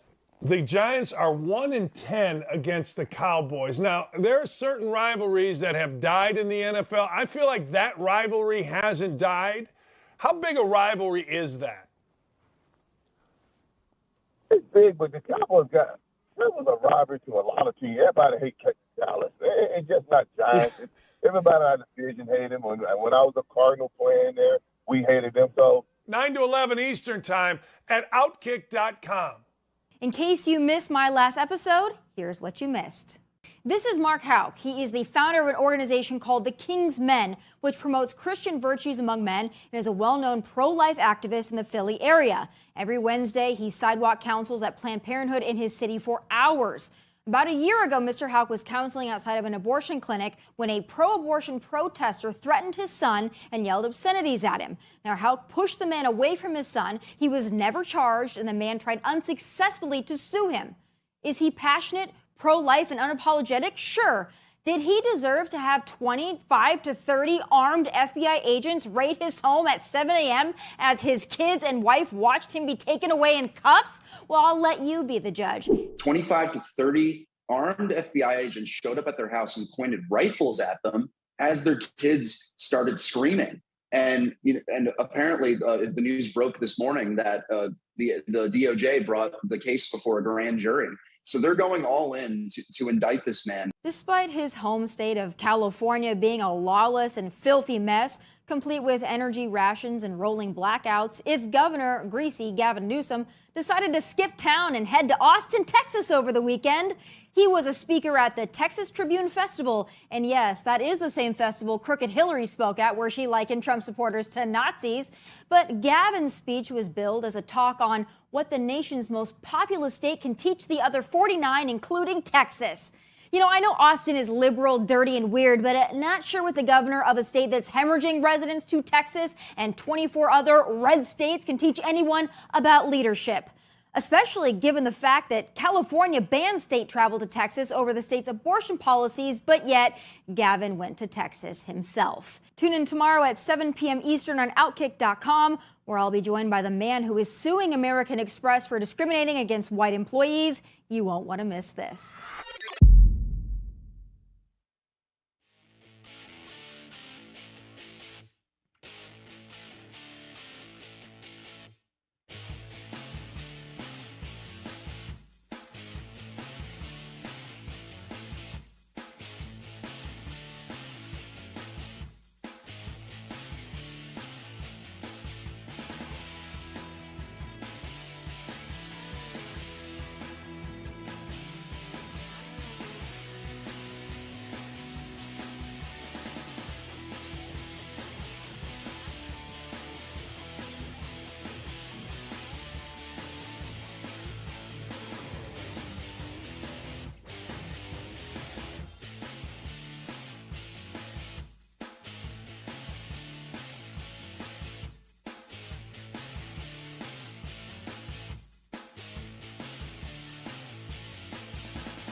OutKick 360 rolls on. Chad, what do you have in there in front of you now? The orange, what is this? This is Hutton. This would be creamsicle? The orange creamsicle cream liqueur provided by Old Smoky Moonshine. Nice. So I ate a pickle that was doused in moonshine last week. Shall I venture into the creamsicle next? Yeah, I mean, we can have whatever we want in here. We've got pumpkin spice over here too, right? This is all ours. Pumpkin pie, excuse me. People think this is just a set and that these things aren't real. No, this is ours. Like every item you see around here, it belongs to us. We could consume any of these things at any given time, and you never know when it's going to happen. If I wanted to take that Yeehaw Dunkel right back here and pour it into this Tommy Lahren is Fearless mug and chug it on this show, that's what I would do. That's on the back, OutKick on the front. I would do it right now, Hutton. That's what I would do. We may do it next segment. OutKick 360 rolls on. 6th and Peabody with Yeehaw Beer and Old Smoky Moonshine. Stephanie Otey is our guest. Big Ten Network, Action Sports Network, talking some college football, job openings, and more. She was in Knoxville this past weekend as Tennessee got it done over Florida. Stephanie, good to see you. Hope things are well. Yeah, thanks for having me. We missed you guys in Knoxville. The only disappointing thing about the whole weekend was they ran out of fried alligator at the restaurants after the game. You mean, other than us not being there, the only disappointing thing was the alligator. That too. Steph, you can vote on this too. Should I go creamsicle next or another pickle, moonshine pickle? What should be next? Ooh, so I notoriously love pickleback with my tequila. So I might have to go pickle with the pickles. I've never heard of ordering a pickleback until now. I've heard of Nickelback. With I've not whiskey. heard of pickleback until now. It's supposed to be with whiskey, but I like tequila, so that's amazing. Tequila pickleback. Hey, how was the atmosphere in Knoxville? We watched it on television and it looked terrific. I know you were front and center for a lot of the tailgating and atmosphere going on around the stadium. What was it like? I'm getting deep into SEC now, being down south, and I was really impressed with Tennessee. The fans showed up. They gave Clay a cigar before his hit. I mean, it was a very fun environment. They had alligators dangling and hanging with nooses all over. I mean, they really went out for this Florida game. I can only imagine how it's going to be when Alabama comes to town. I need to ask Clay, you may have seen it, how much of that cigar did he actually smoke? He had one in the pregame, and then he got offered another one postgame. I think he enjoyed the postgame more after the nerves calmed and Tennessee won, but he definitely enjoyed the second one. The first one, the backdrop was awesome. I watched his Fox, the big noon kickoff hit, and I was hoping he would take a puff and just start choking uncontrolled. Because it was a great setup where the smoke him if you got him. I was half expecting him to start choking up, coughing up a lung on TV. Would have been a great reaction. Yeah, it was a great setting there with the Vol Navy and everything else there. Stephanie Otey, our guest. Let's discuss some of the college football openings right now in the Power Five, starting with Nebraska and what you've heard so far. Who could be in line? A lot of people were mentioning Urban Meyer, and I know he was in town recently, and they're trying to make a big deal about that. What's realistic for the Cornhuskers? Yeah, I mean, my favorite for this one is Luke Fickell. Love him out of Cincinnati. What he did with the Bearcats was remarkable because I think Nebraska's issue isn't so much in recruiting, that they do well, but it's more of translating that onto the field. And Luke Fickell is notoriously a great developer because, when you're not in the Power Five, it's a little bit tricky to get those 5-star recruits, and getting 9 draft picks, a school record this past season, really stands out to me. He's my favorite for this one. Also, Jamie Chadwell's another favorite out of Coastal Carolina, putting their team on the national scene. That one's hard to beat with that innovative spread option offensive scheme. That led to big results. He also had back-to-back 11-win seasons. And I think I like him for Georgia Tech as well, mainly because he has recruiting experience in the South. But I think the way Luke Fickell can develop is my favorite for Nebraska. But will he take it? He's turned down on Big Ten teams before with Michigan State, so we'll see. Yeah, I would. That would be my big question with Luke Fickell. He's an Ohio guy. He's there at Cincinnati. It feels to me like it's Ohio State job or maybe NFL at some point or bust. I mean, that would be a grand slam for Nebraska to get Luke Fickell, but how likely would that be? I don't know if I see it. I mean, with Cincinnati moving into the Big 12, it's tough. He's going to get into Power 5, but he's interviewed with NFL teams before.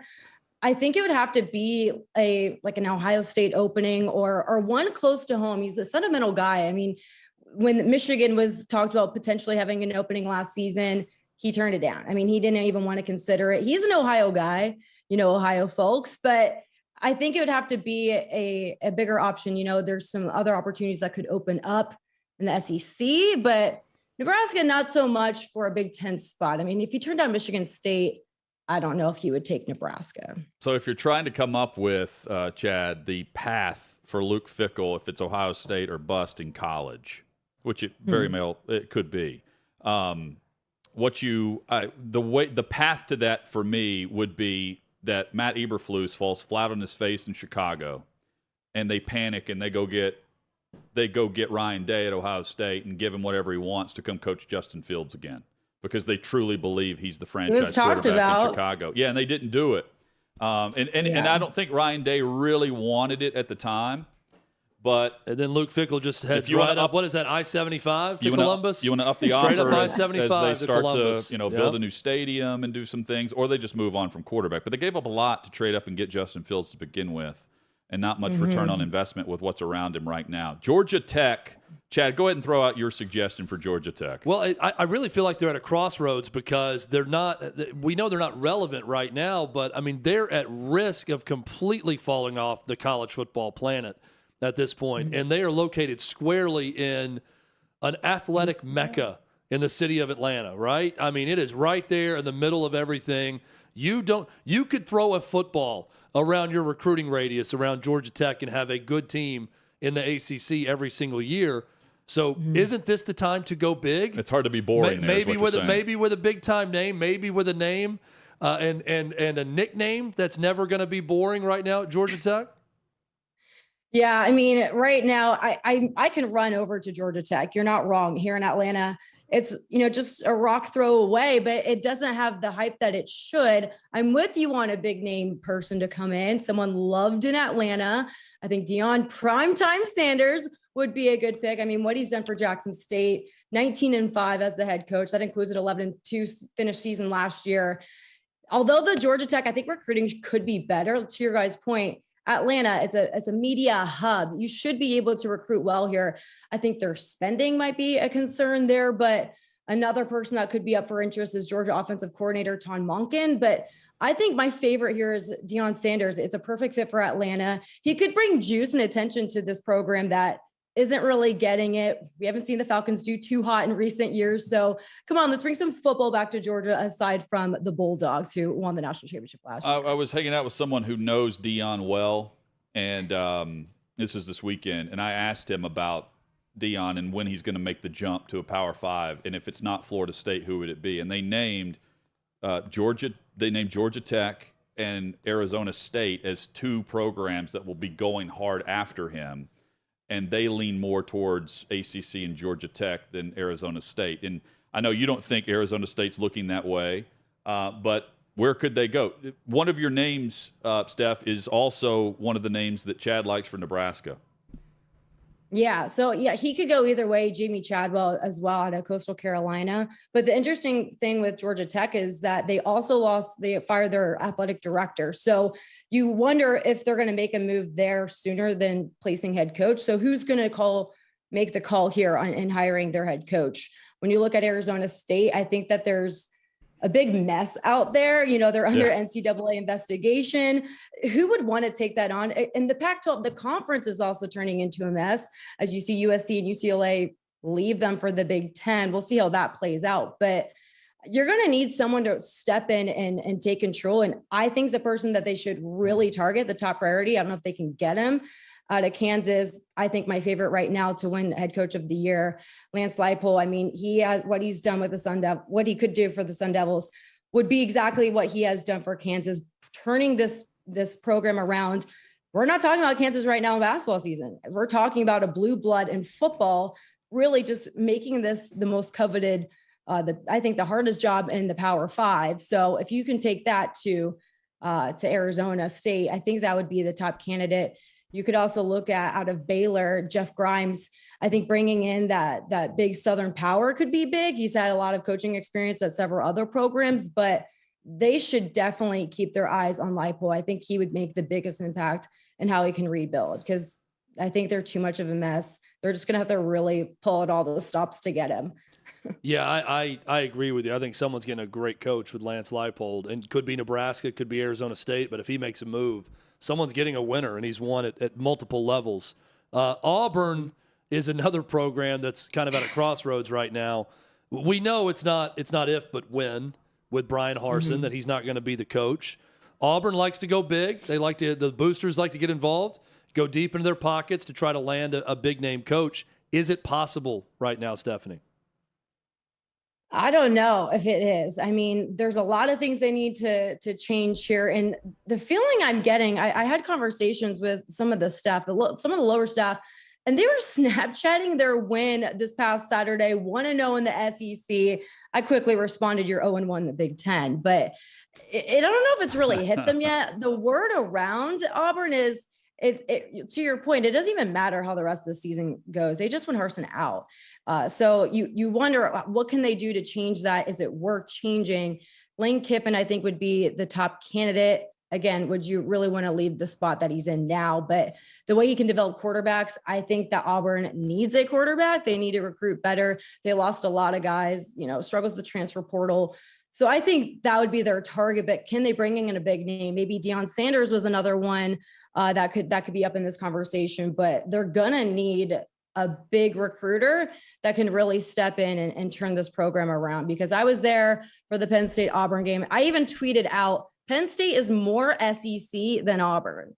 I mean, it was bad. I don't know if it really gave Penn State much credit, really. I mean, it was just how bad Auburn was playing. So yeah, things aren't going well. I think it's almost a certainty that Harsin will be out after this season or before the season ends. I mean, if they don't get rid of him, he's going to leave. because he wants out just as much as the supporters want him out. I really think he's a Missouri running back throwing the ball out of the end zone for a fumble in overtime away from being fired 2 days ago.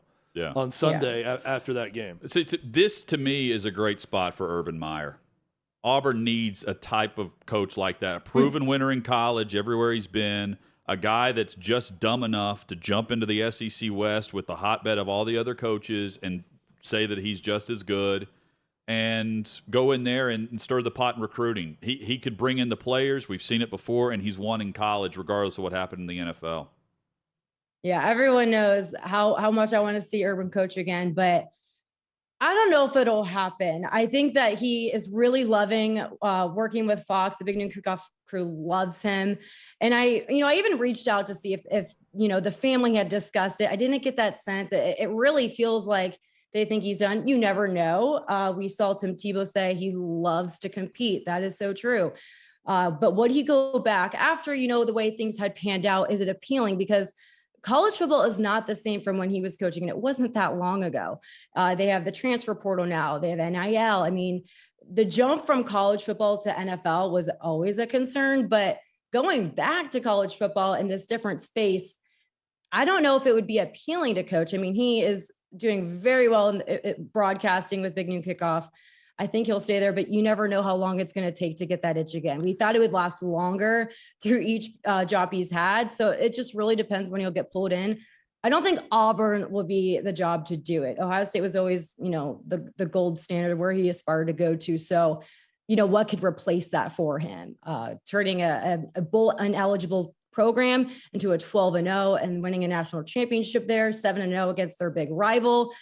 I really don't know. I mean, leave on a high note, and he's doing well broadcasting. So I don't feel it's coming. I don't even feel it's been discussed. So I think he's going to stick it out with Fox for now, but it just takes a certain amount of time before he gets the itch again. Well, Stephanie Otey, our guest, she would know. And I would say I would love to see Urban Meyer attack the transfer portal. They could get some guys quickly. Yeah, I mean, look, Urban Meyer is a great college football coach. He's going to win wherever he goes. He's won big everywhere he's been before. So I have no doubt about that. It's all about his desire. Anyone would hire him, right? Yes, it's just if he would go there, if he would want to do it. But see, the way I feel about Auburn, Stephanie, I feel the opposite of the way I feel about Georgia Tech. I feel like Georgia Tech needs sizzle and shine with whoever they hire because they need to get some attention in a huge media market in Atlanta and get recruits based on celebrity, possibly. And I look at Auburn, I feel like they need an adult in the room. They should hire Lance Leipold. Like, they need someone to come in to coach football that's not even going to bother with some of the outside interference and just establish a program that can be a winner in the SEC West. So we'll see which direction they go, but it's weird how different I feel about both programs right now. They're both at a crossroads, but both need something very different. Ohio State doesn't need much of anything right now. You know this program very well. Is anyone in the Big Ten contending with the Buckeyes this season? It's been for so long. It's been quite the jump from Ohio State and down. Michigan upsetting them last year. It wasn't even too upsetting because we needed a boost to the rest of the conference. It just wasn't the same with no one competing. I think this year looks a little bit better. There's still quite the jump, but no one's going to take them down. I do like that Michigan is going to Ohio to play in the Horseshoe. That gives Ohio State much better odds than having to play in the Big House.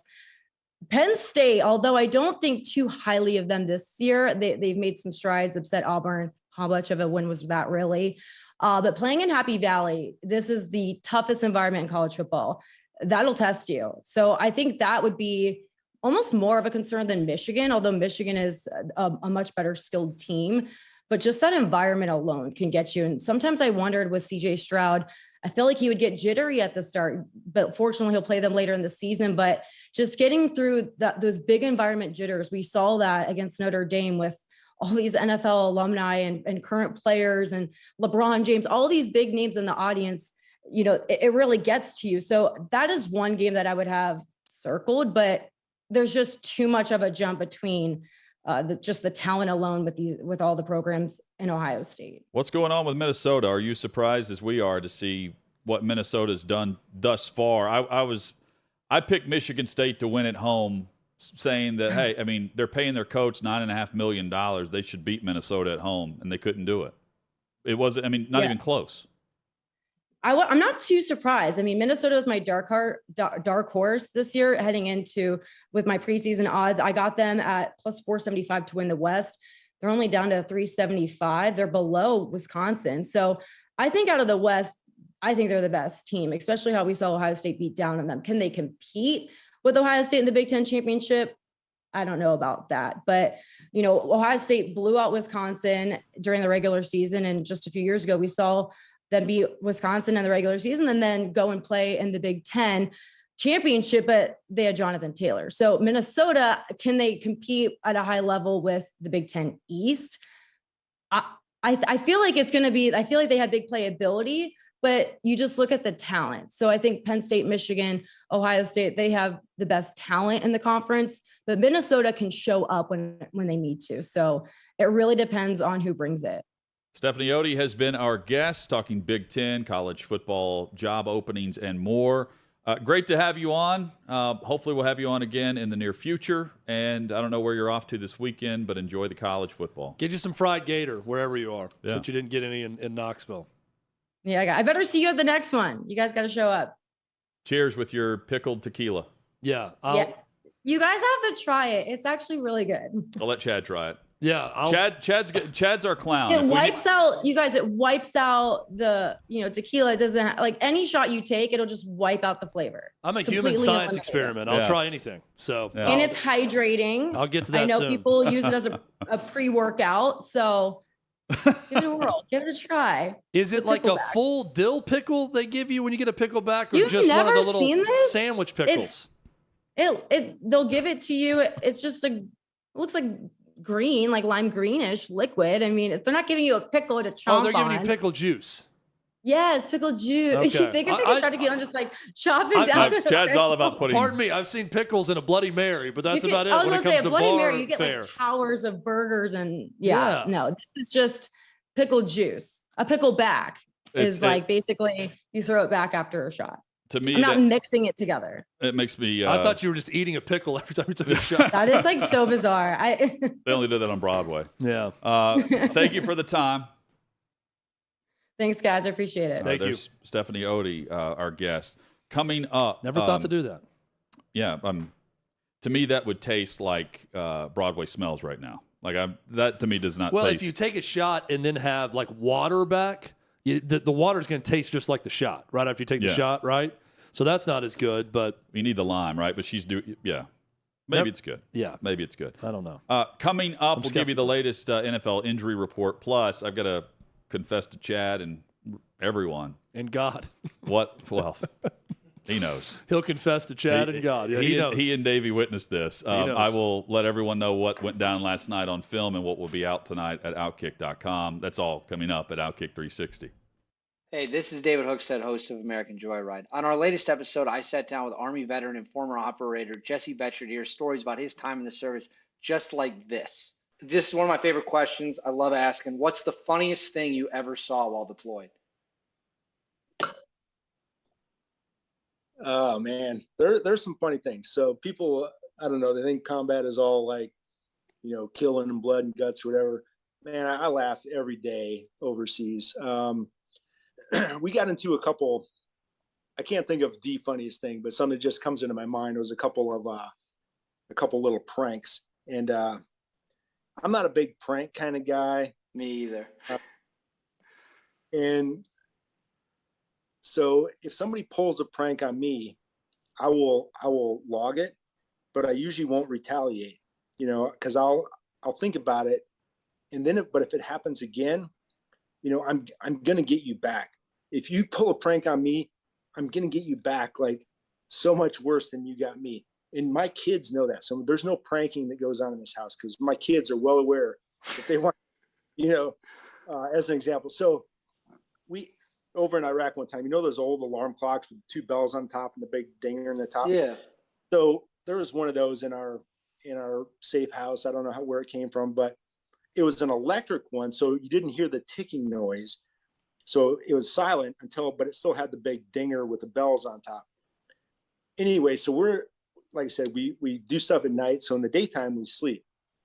Well, somebody had, we build these like bunks out of plywood and 2x4. So we had these wooden bunk beds, and somebody had taken some Velcro and stuck this thing up underneath my bed to go off at like 11 a.m., which is like right in the middle of my level 4 REM sleep, and this thing is super loud, and you wake up and it's completely dark in there because we blacken in all the windows to keep the sunlight out so we can sleep. So I wake up and this thing's going off and I can't find it because it's Velcroed up under the bed. And I didn't do anything. And then it happened again. It was hidden up kind of like in behind a bookshelf. Like a week later, it goes off again in the middle of my sleep cycle.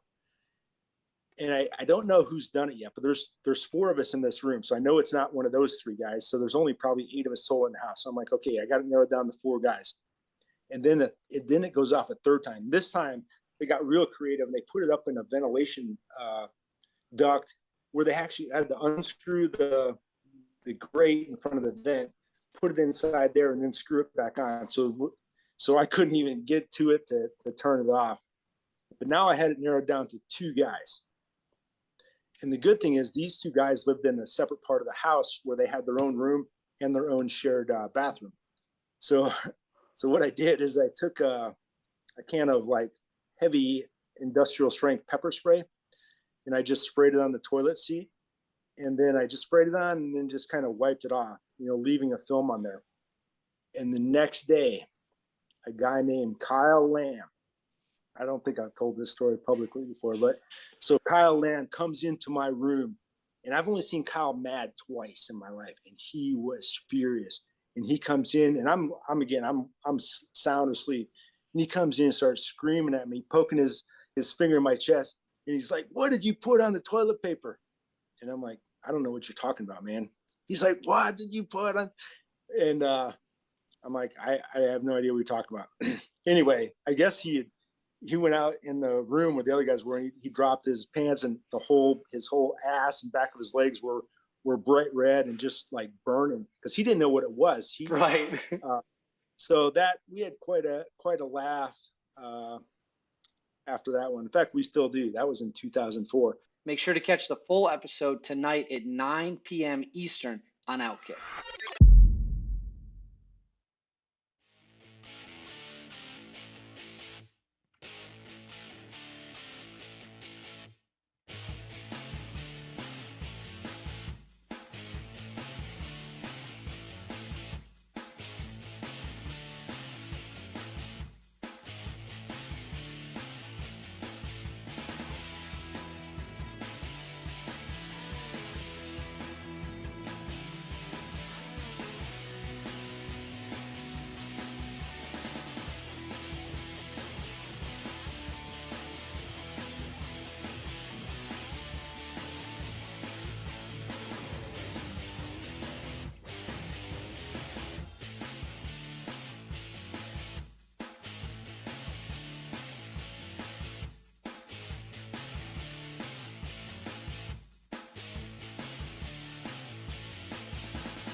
OutKick 360 rolls on.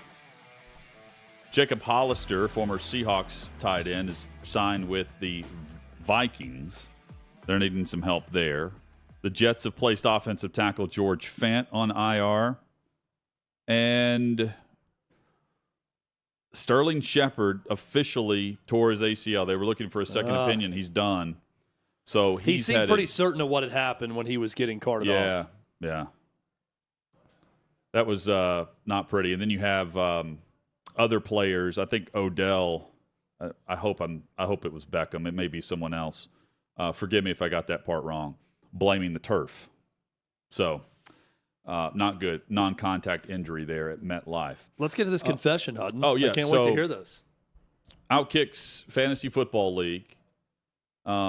Every week we have a lowest score, right? Last week I was the low scorer here, and my team is awful. My other leagues, by the way, I'm a big proponent of only one fantasy football team. It's impossible. As am I. Impossible for us to only be in one fantasy football league. We've got one for the show, one locally. I have one with OutKick. The show one and the OutKick one. I'm in one here at 6th and Peabody because they're great partners of ours. I turned down some others. I'm in, 2 is one too many for me. Nonetheless, I'm good in the other leagues, okay? I take it serious. If there are meetings, and trust me when I say, OutKick holds plenty of meetings. Chad and I, our phones were blowing up, trying to figure out, hey, when's Clay going to be available for this draft? Clay picked the time and the date, 1 hour. My calendar says 9 o'clock. Well, that's 9 o'clock Eastern.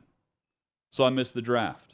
And, auto draft, I end up with Trey Lance as my quarterback. He's done. Thank you, Matt. He's done. And he was done before his injury, mind you. Rex Burkhead, who John McClain's even making fun of, is one of my running backs. And the waiver wire exists. The waiver wire has, at quarterback, the great quarterbacks right now would be Joe Flacco, who's a starter maybe for another week with New York. And I'm not even first on the waiver wire. Nonetheless, I'm a good sport with this, right? I'm doing it for the good of the site. So the first punishment, and I wasn't aware of this meal challenge. I didn't do this. I believe Ferris had this the first week. Anthony Ferris from OutKick.com. It did well but with this. It was the Donald Trump COVID meal challenge, which was like 2 Big Macs, Davey, 2 filet of fishes. It was like 2 of everything, I felt like, on the menu. Like 2 of 4 different items on the menu. Yeah, and he apparently downs this, and, I wouldn't have been able to do it. And you do it at 10 o'clock at night. Like Chad could finish this meal. Yeah, Hunt eats like a bird. I saw it. I'm like, this would be not that difficult for me. So if I was hungry, I'm the lowest score, and I'm like, of course I am. And they were down at Auburn the week prior, and they're going around polling fans, which I think is brilliant. They're doing great with this, asking for punishment ideas. So this girl, this Auburn fan, says that the punishment, which is what I filmed last night, I had to dress as Harry Styles, go into a Walmart and sing Golden in front of anyone inside of the Walmart. So last night, Chad, right after the show, I go to Goodwill. I picked out the best women's clothing you could find. Did you wear a blouse? I did. I sure did. That's how Harry Styles dresses? I dressed at, Google him. Okay. Google image him right now. I wouldn't know where to start, so I'd have to Google first. The beautiful Harry Styles, he is known for wearing dresses. I did not wear a dress. I did dress as Harry Styles. Davey Hudson approved of this. He thought it was, Harry Styles worthy. And, I walked the runway at Walmart and sang my heart out last night. And that will be available for you at OutKick.com later this evening. That's impressive. Hey, cheers to you, Hutton. Oh, sorry. I should have cheersed you. For getting these beers over here, but also for owning up to finishing last, even though you didn't draft your own team. Yes. And I called you out last week, too. I'm like, Chad, of all people, knows that I'm very prompt. And even he was seeing some of these picks. I'm like, I wouldn't pick these players. Well, I didn't know. Anyone watching. No. Anyone To my defense, though, I didn't see what it was going so fast because Clay put an hour stipulation on it. Yeah. So we had like 5 seconds in between. We met 5 times about it. I know. I didn't see who any individual person picked. I was just laughing at Dan Dockich and Armando Salguero putting their picks in the chat because they didn't know how to draft online. So they were like writing out their picks. Joe Mixon, I would just see appear in the chat the whole time. Yeah, no, if I would have known that it was, I just assumed you were in there drafting with everyone else. I didn't see who anyone picked. I picked my team, and I'm undefeated. Dan Dockich is in the league. I'm 3-0. This is his first league ever, apparently. He auto-drafted for 1 round and was complaining about it. I interrupted him like, Dan, I got you on this. Yeah. Try the entire draft and showing up at 9 o'clock and trying to figure out why no one's there after we spent... I'll say this. We spent longer on our meetings about the draft than with how as long angry as the you draft were that took. night and what you told me. I'm shocked that you agreed to do anything by finishing It's for last. good of the league, and the fact that I'm doing it, and I'm not the lowest scorer this week. I have no idea who is, but you'll find out with me at OutKick.com tonight, I won again, along with Harry Styles, who I'm a big fan of. Obviously, we're back at it tomorrow for OutKick 360. Cheers.